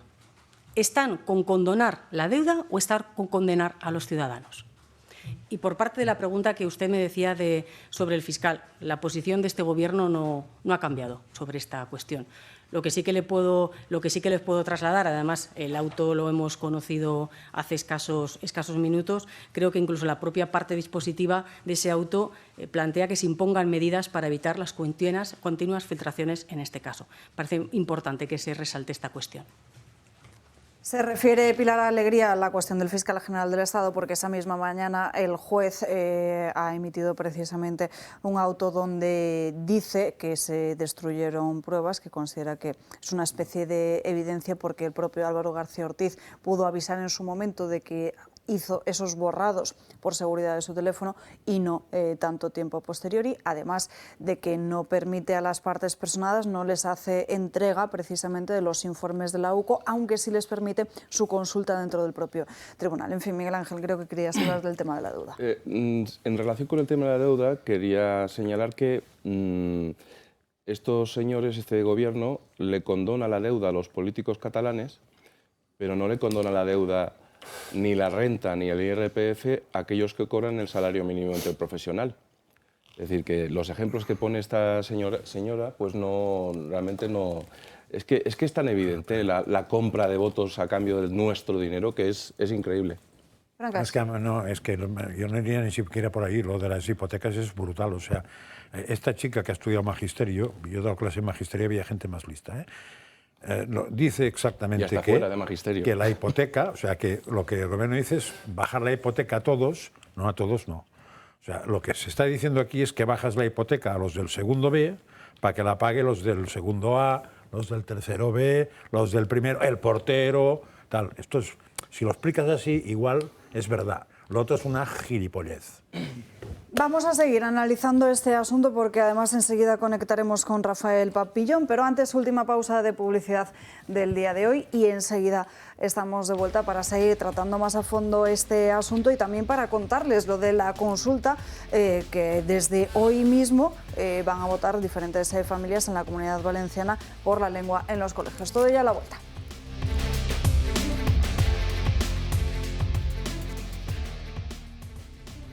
Para el Partido Popular es muy fácil hacer declaraciones altisonantes porque sabe que se aprobará igualmente en el Consejo de Política Fiscal y Financiera de mañana miércoles.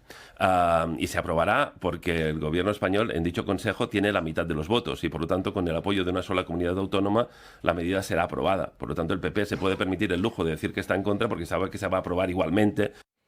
Eso decía Junqueras esta misma mañana. Marian Vallejo, ¿cuál es el mapa de esta condonación de la deuda? Buenas tardes. Muy buenas tardes, Alba. Pues 83.252 millones de euros.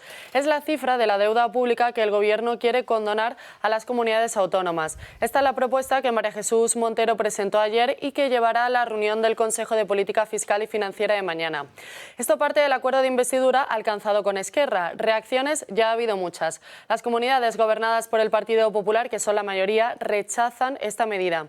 En total, las comunidades deben más de 336.000 millones de euros al Estado y buena parte de esta deuda, según el Ejecutivo, se arrastra desde la crisis financiera. La ministra de Hacienda ya aseguró que todas las comunidades del régimen común se van a ver beneficiadas, incluidas las que no tengan deuda con el Estado, como es, por ejemplo, la Comunidad de Madrid. Pero ¿cómo se hace este reparto? Pues en principio se va a usar el concepto de población ajustada, teniendo en cuenta el número de población, su edad y la superficie de cada comunidad. Con este ajuste sería la Comunidad Valenciana la que más beneficiada estaría por habitante. Pero tras otros ajustes, el mapa quedaría tal que así. De hecho, María Jesús Montero hizo un guiño a Andalucía, ya que sería la comunidad más beneficiada con una exención de más de 18.000 millones de euros. Le sigue Cataluña con más de 17.000. Entre las dos sumarían un total de 43%. Otras 10 comunidades también dirigidas por el Partido Popular verían una quinta parte de toda esta deuda. Serían la Comunidad Valenciana, Madrid, Galicia, Castilla y León, Murcia, Aragón, Baleares, Extremadura, Cantabria y también La Rioja.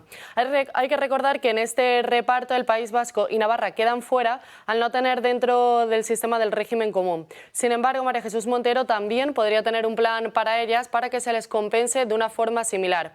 La cara que nadie cuenta de toda esta medida, pues que todo esto costará 1.900 euros más de media a cada ciudadano. Por comunidades, el caso más sorprendente, de hecho, es la Comunidad de Madrid, porque, como ya decimos, no tiene ninguna deuda con el Estado. De hecho, no solo el Partido Popular se ha posicionado en contra de esta medida, sino que también lo han hecho ya varios economistas. Aseguran que el Gobierno en realidad no está quitando la deuda a Cataluña, sino que se la está pasando al resto de comunidades para que sean ellas las que hagan frente. Una condonación que consideran aberrante y también regresiva. Gracias, Marín. Y precisamente tenemos conexión en directo con Rafael Pampillón, catedrático de Economía de la Universidad San Pablo CEU. Muy buenas tardes. Hola, buenas tardes. Bueno, ¿cómo ha diseñado María Jesús Montero esta condonación de la deuda? No sé si nos puede explicar un poco más a fondo ese concepto de población ajustada para que previsiblemente, según los cálculos de la propia vicepresidente, las mayores beneficiadas sean no solo Cataluña, sino también Andalucía. Bueno, es un cálculo hecho por las personas, pero es un cálculo en todo caso injusto, porque lo que se está haciendo es perdonando la deuda y transfiriéndosela al resto de España. En definitiva, aquí se da el caso del free rider, es decir, el gorrón, el viajero que no lleva billete y viaja gratis porque sabe que alguien le va a condonar la deuda. O sea, estas condonaciones de deuda son muy perjudiciales porque generan un agravio comparativo, pongamos el caso entre Cataluña y Madrid. Cataluña tiene un PIB de 282.000 millones de euros, Madrid tiene 293.000 millones, o sea, tiene un poco más Madrid que Cataluña. ¿Y qué es lo que se le condona a Cataluña? Pues un 20% del total de los 83.000 millones, que son 17.000 millones para Cataluña. Y a Madrid la mitad, 8.600 millones. En definitiva, yo creo que perdonar la deuda lo que lleva es a que las comunidades autónomas sigan gastando, sigan endeudándose por encima de lo que sería razonable, sabiendo que al final vendrá el Estado a sacarles de ese aprieto. Es decir, que estaríamos ante una especie también de incentivo que provocaría precisamente el incumplimiento de las normas por parte de muchas de esas comunidades autónomas. Claro, efectivamente. O sea, si sé que al final hay alguien que me va a reducir la deuda, pues en vez de que cada palo aguante su vela, que es lo que hay que hacer, es decir, que si tú quieres gastar más, gasta más. Si tú quieres que tus ciudadanos tengan mejores servicios sociales, pues haz un mayor gasto social o en educación o en sanidad o en ayudas sociales. Pero claro, a la vez pon los impuestos, que ese es el coste fiscal que tiene ese gasto, pon los impuestos a tus ciudadanos para que sepan por qué se está gastando más y cómo se financia.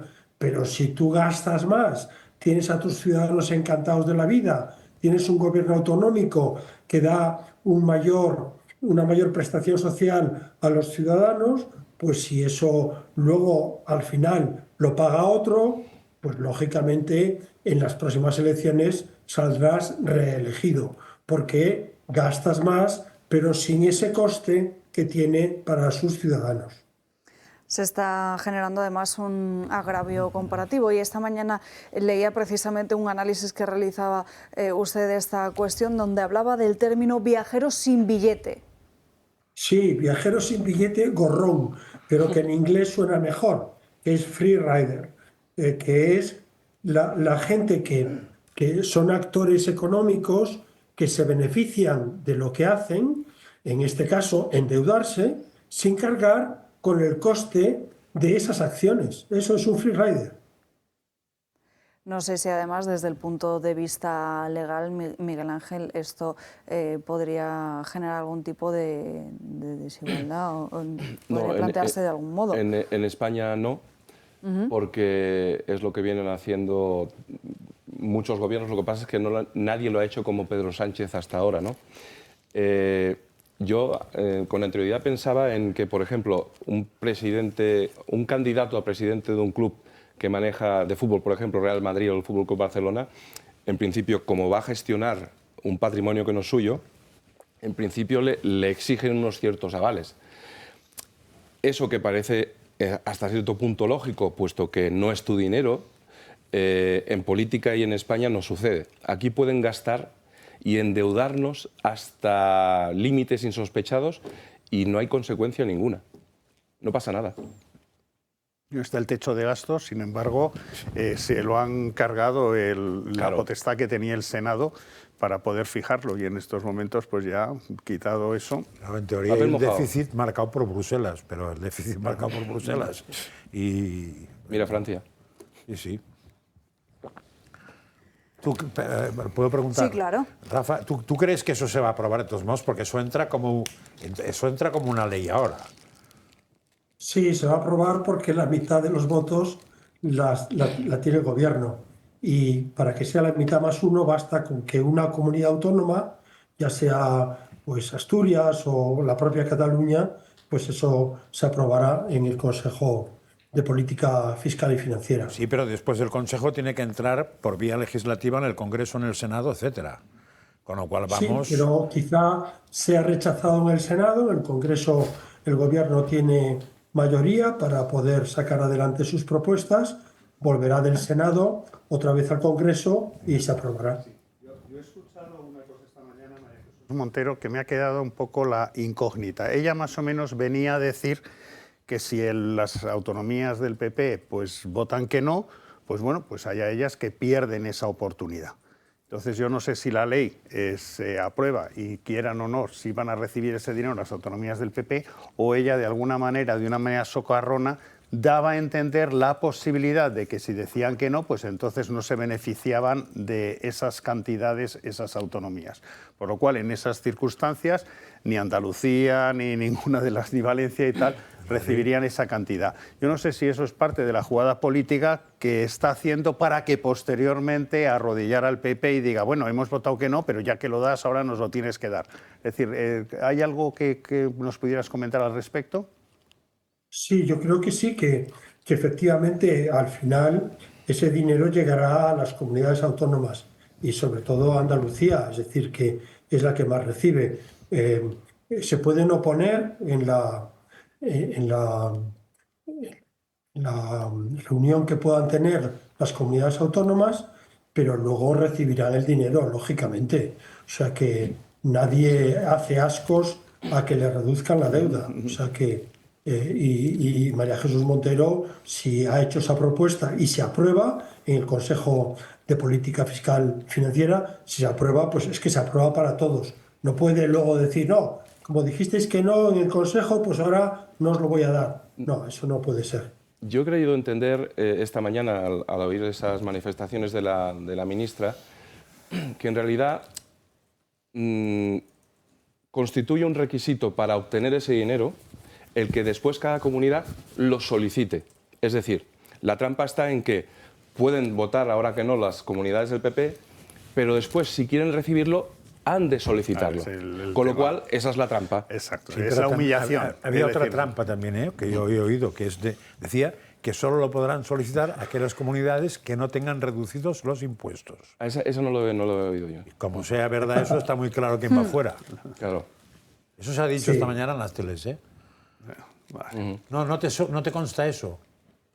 No, lo solicitarán, yo creo que lo solicitarán y no creo que conste ese tema que tanto molesta al gobierno, que es la reducción de impuestos de Madrid. No solo la reducción de impuestos, sino que al reducir impuestos, increíblemente para los más intervencionistas, pues al reducir impuestos tiene más ingresos fiscales. Cataluña tiene unos impuestos mayores que los que tiene Madrid y recauda menos. En definitiva, al final resulta que el bajar impuestos anima la actividad económica, atrae empresas, aumenta el gasto de las familias porque tiene más renta disponible, lo cual hace que en este momento la Comunidad de Madrid, teniendo menos habitantes, tenga un Producto Interno Bruto superior al de Cataluña.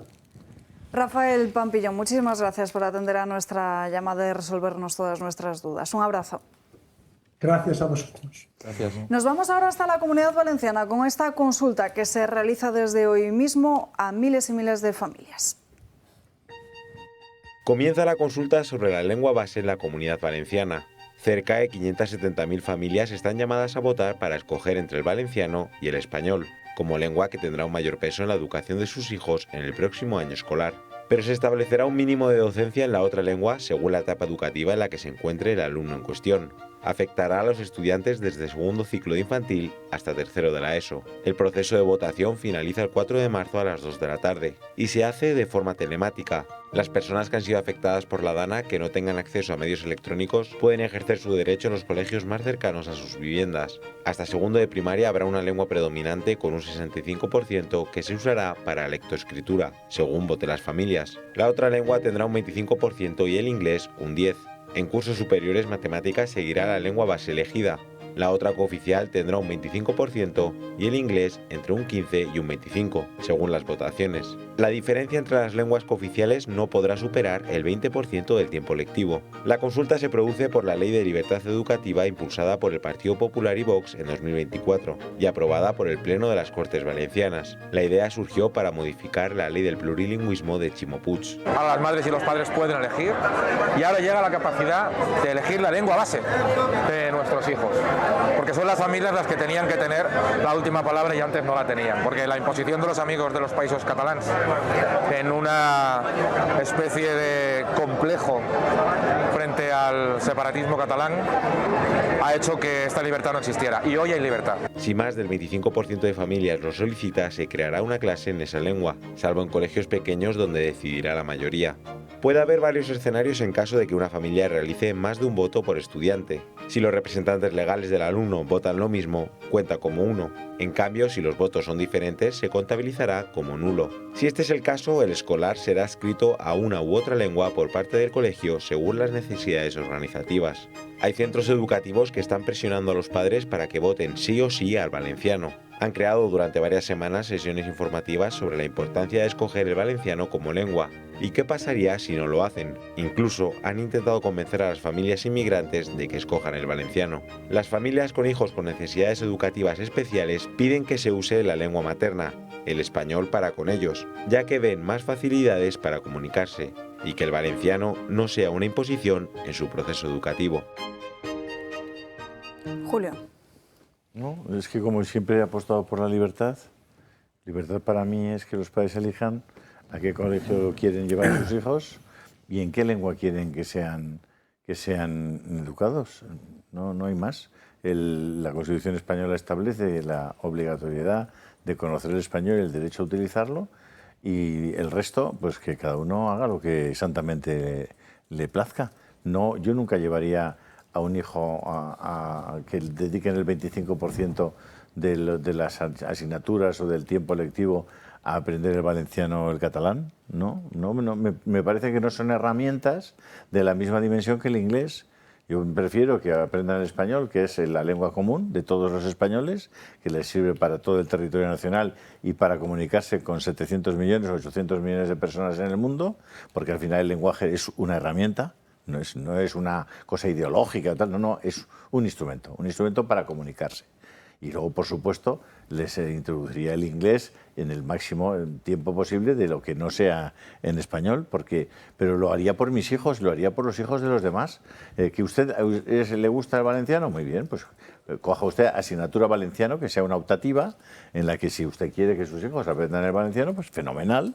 Pues optativa, el valenciano. Optativa, el no sé qué, el alemán, estupendo, y punto pelota. Esa familia tiene como lengua en su casa el valenciano, más a mi favor, porque ya aprenderán el valenciano en casa. Eso es lo que yo haría. Y por supuesto, máxima libertad, máxima libertad. Lo que ha hecho Mazón es una componenda, para quitarse el tema de idioma, para aparentar que introducen la libertad. No introducen la libertad, introducen la obligatoriedad de que todos los niños en la Comunidad Valenciana tengan un 25% de valenciano, cuando en Alicante, en muchos sitios de Alicante, no hay el menor interés en que sus hijos aprendan el valenciano. El menor interés. Y de hecho, cuando tengamos los resultados de la encuesta, pues lo veremos. Brancas. No, a ver, todo lo que sea avanzar en normalidad a mí me parece bien, pero lo que igual sería ideal es que llegáramos a la normalidad. Y la normalidad, no sé, diríamos, científicamente está muy clara. La lengua materna debe ser la primera lengua en que se eduque. A partir de ahí uno puede aprender lo que quiera, como más a más, pero la lengua materna. Ya está. Eso sería la parte científica. La parte social, los padres tienen todo el derecho, como dice Julio, de elegir dónde estudian, qué estudian y sobre todo una cosa que no se suele decir, que es qué no estudian, que es muy importante. Entonces, a partir de ahí, si nos acercamos a esto, bien, y si no nos acercamos a esto, mal. ¿Quién lo paga? Los alumnos. No nos engañemos, no lo paga el político ni lo paga una tía mía, lo pagan los alumnos. Prueba de ello es que en según qué comunidades que están muy distantes a eso, según qué hijos de según qué padres no participan en eso, sino que están perfectamente apartados de la sociedad, no fuera caso que les handicaparan en el tema lingüístico. Y entonces te encuentras grandes políticos que llevan sus hijos en Cataluña al colegio alemán, por poner un ejemplo anecdótico.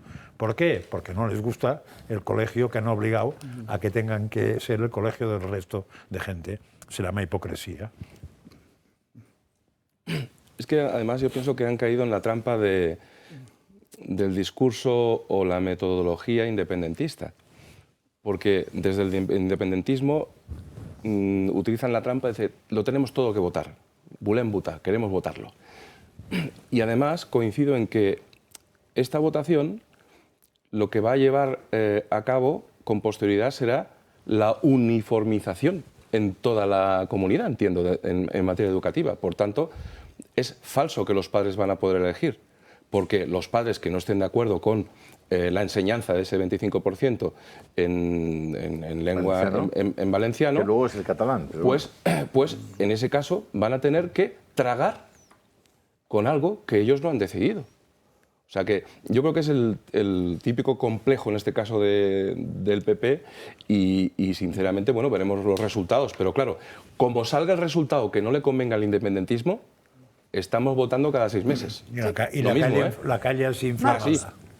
Sí, mira, yo creo que ya sea en valenciano, en español o en suajili, la enseñanza pública en España es una porquería. Están a los niños enseñándole una historia de España distorsionada. Quieren empezar a partir de Fernando VII, que es la parte de decadencia. Se le ocultan determinadas cosas. Para aprenderse solo los ríos valencianos, me da igual que sea en español que en valenciano. O sea, el problema es mucho más grande, hay una dimensión muchísimo más grande. Y el problema, esto va contra la gente que utiliza esa enseñanza pública. Yo afortunadamente tengo una niña de 5 años y la llevo al British Council, la llevo a un colegio británico que tiene toda la educación en inglés. Y yo tengo apellidos, soy Santapau, catalanes, soy Artola, vascos, etc. Tengo muchos apellidos de muchas regiones. Y digo, mi niña no va a estar sometida a esta enseñanza de porquería. Y lógicamente, ella en estos momentos, con 5 años, pues es bilingüe. El problema es qué es lo que está pasando con los niños que tienen que utilizar la enseñanza pública y mientras estamos en estas memeces y en todas estas cosas, pues al final que de lo que se trata es en un mundo globalizado de competir, de viajar, de estar fuera, de tener una formación, pues los que no se pueden pagar una educación extranjera, aunque sea aquí en España, pues a lo mejor van a tener un hándicap comparado con otros. Ese es el problema de raíz. Y sin embargo, pues bueno, pues estamos en estos temas cosméticos y tal, que nos meten ahí y tal. Lo importante es que sepan matemáticas y al final, pues eso es lo más importante. Y comprender un texto. Que eso es... por supuesto. Si está muy definido saber leer, escribir y sumar. Si salieran de la ESO dominando las 3 cosas, yo me doy con un canto en los dientes. Cuando se dice sumar, es un poco más que sumar. Tampoco mucho más. O sea, por ejemplo, me he visto ministras que lo de sumar no lo dominan. Con lo cual... Pero yo animo a todos los valencianos de cualquiera de las provincias valencianas, Castellón, Valencia y Alicante, que voten. Y si pueden poner una coletilla en el sentido de que no aceptan que se les imponga un 25% de valenciano, que la pongan. Si quieren aprender valenciano. La coletilla, a ver si va a ser como las papeletas en las elecciones que pues invalidan que hagan como hacen ellos, asociaciones de todo tipo, para protestar, porque es que esto te llevan hasta eso. Empezó así en Cataluña, el 25%. Mi pregunta es, ¿un voto un padre o un voto por hijo que tienes? No, he explicado. Es por hijo, pero no. Sí. Pero cuentan como uno, me parece dicho. Claro, es que una persona que tiene 5 hijos en edad escolar debería de tener 5 votos. De 5 votos. Pues igual sí que es eso. Y en cambio, pero como vota padre y madre, ha dicho que si el padre vota igual que la madre, se considera un voto. Si votan distinto, se considera 0 votos. Y si es una persona viuda, entonces vota menos, pero tienes los mismos 5 hijos que otro que son 2. Esto es un tema curioso, habría que entenderlo un poco mejor. Es culpa mía que a lo mejor no lo... Para no poder responder... No, pero están empeñados, en cualquier caso, nunca plantean un escenario de libertad. No. O sea, que es que nos han llevado hasta nos van llevando del Ronzal como si fuéramos verdaderos borricos. Venga, que os vamos a dar ahora libertad y tal. Mira, obligatorio el 25%, que ya veremos, porque si el obligatorio el 25% es historia, literatura y no sé qué, pues y geografía, pues vamos a ver si será una serralada o una cordillera, ¿sabes? Y claro, en español es deporte, yo qué sé, religión e inglés. ¿Me entiendes? Es que esto es una coña marinera. Déjennos en paz. Que haya colegios que lo den todo en valenciano si quieren. Y el que quiera que su hijo, todo en valenciano, pa'lante, machote, todo en valenciano. Sí, como si hay un colegio tranquilo, que porque es todo en inglés, podrá ser funcionario público. de parques y jardines en el Ayuntamiento de Alicante. Como mínimo. Porque le pedirán el B de valenciano. Oye, perfecto, si esa es tu aspiración, si me parece respetabilísimo. Pero mucho más respetable es que simplemente haya libertad para poner el colegio que quieras y que los padres elijan el colegio de una puñetera vez. Hay una bolsa en la sociedad que la sociedad pretende dedicar a la sanidad y otra bolsa de dinero de los impuestos, claro, de toda la sociedad, para dedicarla a la educación y otra para dedicarla a la seguridad y otra para dedicarla a la defensa. Genial. Vaya. ¿Cuánto dinero tenemos para la educación? 1.000. Muy bien, tenemos 1.000. ¿Usted tiene hijos? ¿Cuántos? 3. Muy bien, pues le tocan de los 1.000, 3. Fenomenal. ¿Usted cuántos hijos? 1. Pues le toca este dinerito. Yo le envío el cheque a su casa y usted coge y dice, a ver, colegios públicos, privados, medio pensionistas, religiosos, ateos, agnósticos, masones. Eliges el colegio. ¡Pum! Yo quiero este colegio para mis hijos. Y punto pelota. Sí. Y que existan los colegios que, según la Constitución, cualquiera puede montar un colegio. Exacto. Límites, exacto. Límites. Exacto. Porque la Constitución no pone esto, porque si no dejas... Y el que no tenga clientes y el que no tenga alumnos, que cierre, claro. Que ya habrá otro que abrirá. Sí, evidentemente. Sí. Pero no quieren ni los dueños de los colegios concertados. Porque quieren que el dinero no se lo des a los padres, sino a ellos. A ellos. Es decir, han sido los principales obstáculos para la libertad de verdad. Tampoco se les da a ellos. Para el cheque escolar. Pero tampoco se les da a ellos. Hombre, no. No, se le da al profesor. Paga al profesor. Paga la nómina, ¿no? Paga la nómina, porque yo he sido profesor de colegio. Pero bueno, es el coste al final. Aclararos que la votación es por alumno, es decir, que si una familia tiene 5 hijos, estará dando 5 votos. Lo que pasa es que, claro, los padres al final actúan como representante legal de ese menor. Bueno, eso debería valer para las elecciones generales. No, si usted tiene 5 hijos, usted tiene 5 votos más del padre y el de la madre. ¿O es que esos señores no tienen intereses en la organización del Estado? Es que si seguimos así, al final votando por hijo vamos a tener los colegios en árabe. Pues claro. Hombre, tendremos que poner alguna medida. En el día de ayer hubo reunión entre el presidente de Estados Unidos, Donald Trump, y Emmanuel Macron en la Casa Blanca. Justo después de este encuentro, que se inició con ese apretón de manos que están viendo en sus pantallas, el de Estados Unidos aseguró públicamente que Putin quiere terminar con esta guerra en Ucrania y adelantó que Zelensky viajará a Estados Unidos próximamente. De forma paralela, Macron concedió una entrevista en la Fox donde decía que espera haber convencido a Trump de que no se impongan aranceles. Hay una relación muy curiosa entre Macron y Trump, nada buena, por cierto, porque os recuerdo que cuando le acusan a Trump de tener los papeles famosos en Mar-a-Lago, salió la información de que una de las carpetas más importantes y que más sorprendió era la carpeta sobre la vida sexual y los comportamientos del señor Macron. Vaya. Sí, era una de las que estaba, que fue de las que aparentemente Trump se llevó a su casa y estaba custodiando en su casa. Era el dossier Macron. Digo, para recordar, porque a veces no vamos conectando las noticias que van saliendo. Me ha sorprendido. Sí, eso es así. Buscar en Google. Está todo en Google. ¿Y en Google está el contenido del dossier o no? No, eso solo lo sabe Trump. Entonces con el título no voy a ningún sitio. Solo lo sabe Trump. Con el título no hago nada, que dicen en Cataluña. No faig res. Interesante, Miguel Ángel, la pregunta que lanzabas anteriormente, ¿no? Sí. Del papel de Europa. Precisamente en esta cumbre, pues afirmaba Macron ante la prensa que el 60% de los fondos destinados a Ucrania para esta guerra pues provenían de la Unión Europea. Ha existido una controversia, entre comillas, porque Zelensky va a tragar con lo que le ofrezcan, porque Zelensky afirma que el dinero que Estados Unidos le dio, era a fondo perdido, era subvención y no había que devolverlo. Deberían preguntarle a Biden, ¿no? Porque supongo que esto estará documentado en algún sitio. Pero a mí lo que me interesa también es saber si finalmente Estados Unidos impone unas condiciones que le permiten recuperar el dinero aportado, la Unión Europea, ¿qué ¿qué se supone que va a pintar ahí? Es decir, va a tener negocios, va a extraer... Que pagar la reconstrucción, ¿no? Va a pagar la reconstrucción, es un poco ¿no? distinto. Uno se lleva lo que quiere y el otro paga lo que ha destrozado el uno. Vale, como Cataluña, ¿no? Eso es lo que parece... A ver, me da la sensación de que todo lo que sale en la prensa es mentira. Porque la prensa española da por supuesto que ya está todo cerrado, que hay y tal, y eso no está cerrado nada. Están negociando un alto al fuego. Hasta que venga lo de después, lejos está. Pero como todo el mundo se tira a la piscina, y ya resulta que Putin y con ese señor, con Trump y con Abascal en medio han hecho una cama redonda y están vendiendo, comprando y no sé qué, pues entonces ya a partir de ahí créete lo que quieras. Pero el rumor que corre es este, que tenemos unos tíos tan geniales gobernando Europa, por ejemplo, una tal Van der Pony, que lo que van a conseguir es que el otro cobre y ellos paguen. En fin, yo supongo que alguien normal habrá aquí.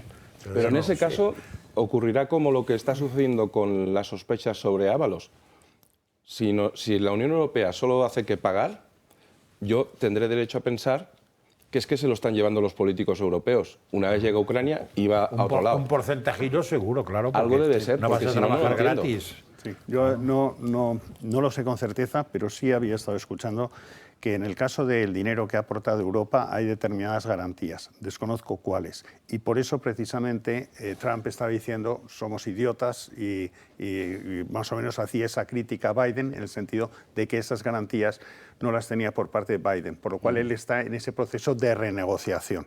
Pero porque Europa sí tenía algún tipo de garantía o algún tipo de compromiso con Zelensky y, sin embargo, en el tema de Biden no existía. Es lo que yo tengo. ¿Sería lo que he dicho yo? Lo que pues sería, lo que tenía mucho, entendido. Y entonces, por ese sentido, lo que sí cogen todos los medios es la exigencia de Trump como si fuera un tema excepcional y diciendo, pero bueno, no, simplemente está diciendo, oiga, de todo lo que yo he puesto, quiero en estos momentos algunas garantías al respecto. Pendientes también estos días de cuál va a ser el futuro gobierno de Alemania después de que el ganador de las elecciones en este domingo asegurara que prefiere conformar un gobierno con los socialdemócratas y los verdes y orillar de esta forma a la AfD, que resultó ser la segunda fuerza más votada con un 20% de las papeletas. Hay un vídeo que ha publicado Arturo Villa a través de sus redes sociales y que, si no me equivoco, Julio también ha compartido en su canal de Telegram, que vamos a ver. Unos estafadores. Ni 24 horas han pasado desde las elecciones alemanas. Acabo de llegar a Bruselas de Berlín. No me ha dado tiempo ni llegar a mi casa y el Partido Popular de Alemania, la CDU, los socios de Feijóo en el Partido Popular Europeo ya han traicionado a sus votantes. Ni un día ha pasado desde las elecciones y han cambiado una de las mayores promesas de campaña. Merz, en campaña, dijo que pese a que sean unos moderaditos, no, eso no lo dijo, sí que iban a aplicar medidas migratorias, sí que iban a restringir la inmigración ilegal y que iban a controlar las fronteras. Esto es lo que dijo. Ich werde im Fall meiner Wahl zum Bundeskanzler der Bundesrepublik Deutschland am ersten Tag meiner Amtszeit das Bundesinnenministerium im Wege der Richtlinienkompetenz des Bundeskanzlers anweisen, die deutschen Staatsgrenzen zu allen unseren Nachbarn dauerhaft zu kontrollieren und ausnahmslos alle Versuche der illegalen Einreise zurückzuweisen. Bien, pues 24 horas después de ganar las elecciones y negarse encima a hacer gobierno con Alternativa para Alemania, sino lanzarse a los brazos del Partido Socialista, además dice esto. Ich will auch noch einmal sehr deutlich sagen, niemand von uns spricht über Grenzschließungen. Niemand, obwohl das im Wahlkampf streckenweise behauptet worden ist. Niemand von uns will die Grenzen schließen. Es decir, que ahora dice que va a incumplir su promesa de campaña y que no va a controlar el acceso de inmigración ilegal en Alemania. Estafó a sabiendas para evitar que todo el voto se le fuese a Alternativa para Alemania. Marcos. Sí, vamos a ver, esto es absolutamente vergonzoso. Si vemos el mapa de Alemania, ha ganado los conservadores y los muy conservadores. Pero lo más importante de todo es qué han dicho los alemanes. Y lo que han dicho los alemanes es un no rotundo al socialismo. El socialismo se ha pegado un tortazo tremendo. Es decir, tanto los alemanes del oeste como los alemanes del este han dicho no al socialismo. ¿Y qué sucede? Pues resulta que el PP alemán, la CDU, nada más ganar las elecciones, dice, pues me voy a asociar con los socialistas que han perdido. Esto pues es una gran estafa, es tremendo y lógicamente pues se le debe de quedar a la gente con una cara de tonto tremenda. Y lo más importante es cuando las barbas de tu vecino veas cortar, pon las tuyas a remojar, porque esto sí que es un aviso y yo creo que haría muy bien el Partido Popular Español diciendo que ante unas eventuales elecciones si va a pactar o no con los socialistas, porque es muy importante para los electores españoles tener la confianza, porque todos en España, por lo menos todo lo que es la oposición en España, lo que desean es sacar a Sánchez y a su gobierno de la Moncloa. Si resulta que uno de esos partidos que está en la oposición gana las elecciones y decide pactar con Sánchez, pues también estaría de alguna manera estafando a los españoles. Por eso yo creo que es muy importante que Feijóo salga y públicamente diga: no vamos a hacer lo que ha sucedido en Alemania. Porque si existiera esa sospecha, yo creo que la gente debería de tomar buena nota. Hay un precedente de todo eso negativo, ¿eh? Bueno, que Cantabria. Es la Unión Europea. O sea, en el momento que la Unión Europea gana la derecha porque la gente no quiere saber nada del Partido Socialista en toda Europa, lo primero que hace la señora, que no se sabe por qué, alguien ha decidido que sea candidato y repita por primera vez en la historia. Pero es distinto, porque el problema está que la Unión Europea ha votado a la derecha y a la muy derecha, pero quienes nombran la comisión son los jefes de gobierno perdedores de los países de Europa. Es decir, Scholz es el que nombra la comisión, lo nombra Scholz, lo nombra Macron, lo nombra Sánchez. Sánchez ha perdido en España las europeas porque quedó segundo, Macron perdió en Francia porque quedó segundo y Scholz perdió en Alemania porque quedó tercero. Entonces, aunque los europeos han dicho que no quieren ese tipo, pero ellos siguen siendo los que nombran la comisión. Por lo cual tenemos una comisión nombrada por los presidentes perdedores de Europa. Sí, eso lo has y dicho esta ese es el problema. Entonces, pero con un pequeño paso, que eso tiene que aprobarse por un parlamento, que es el europeo. Claro. Y ahí en el Parlamento Europeo ya no mandan esos. Claro, sí. Ahí mandan los que han ganado las elecciones. Con lo cual, como mínimo, no ser tan descarados de que la misma noche ya la Van der Pony dijera eso, como mínimo, porque es el precedente. También tiene una ventaja ese precedente, ¿eh? Porque cuando vas haciendo gamberraditas, por no decir otra cosa a la gente, llega un momento que la patada que te dan te lleva a bastantes kilómetros lejos. O sea que como vayan jugando así, el PP de aquí, el PP de allá y el PP de acullá se van a ir a la mie de aquí, mie de allá y mie de acullá. Yo creo que esto que pasa en Alemania va a perjudicar al PP aquí en España porque va a hacer que la gente esté alerta de qué es lo que... Y como siempre ha declarado Feijóo que le gusta más el PSOE que Vox. Es que él es socialdemócrata. Por eso no es muy difícil. Yo creo que lo que le pide el cuerpo a Feijóo y sobre todo al señor Moreno Bonilla es pactar con el PSOE, pero sin lugar a dudas. Y en ese escenario ya encontrarían los medios de comunicación presionando para que eso se produzca. Eso no hay duda alguna. Hasta el Vaticano dirían que presiona por ahí. En relación con el ganador de las elecciones en Alemania, el señor Merz, me da la sensación de que de segundo apellido se llama Sánchez Castejonen, porque ha sido de un día para otro cambiar absolutamente de... Azagra se llama. Azagra, ¿no? Es increíble. Pero sobre todo, creo que la sociedad está dormida, entumecida, porque van a pactar con los partidos de izquierda y no va a pasar nada. Es decir, les resulta... gratis. Les resulta rentable. Sí. No hay tiempo para más, pero antes una noticia de última hora porque Reino Unido está anunciando precisamente que va a subir el gasto en materia de defensa mientras anuncia el recorte de la ayuda humanitaria. Esta bajada de la ayuda al desarrollo pasará del 0,5 al 0,3% del PIB, disculpen. Y la intención es que llegar al 2027 con ese gasto en defensa equivalente a un 2,5% del PIB. Por cierto, todas las noches, bueno, todas, de las noches del domingo al jueves inclusive, no se pierdan este show deportivo que hemos comenzado a emitir desde el pasado domingo, el Curubito, desde las 12 en punto de la madrugada. No hay tiempo para más, gracias a todos por acompañarnos, les veo mañana, que pasen un feliz día, adiós.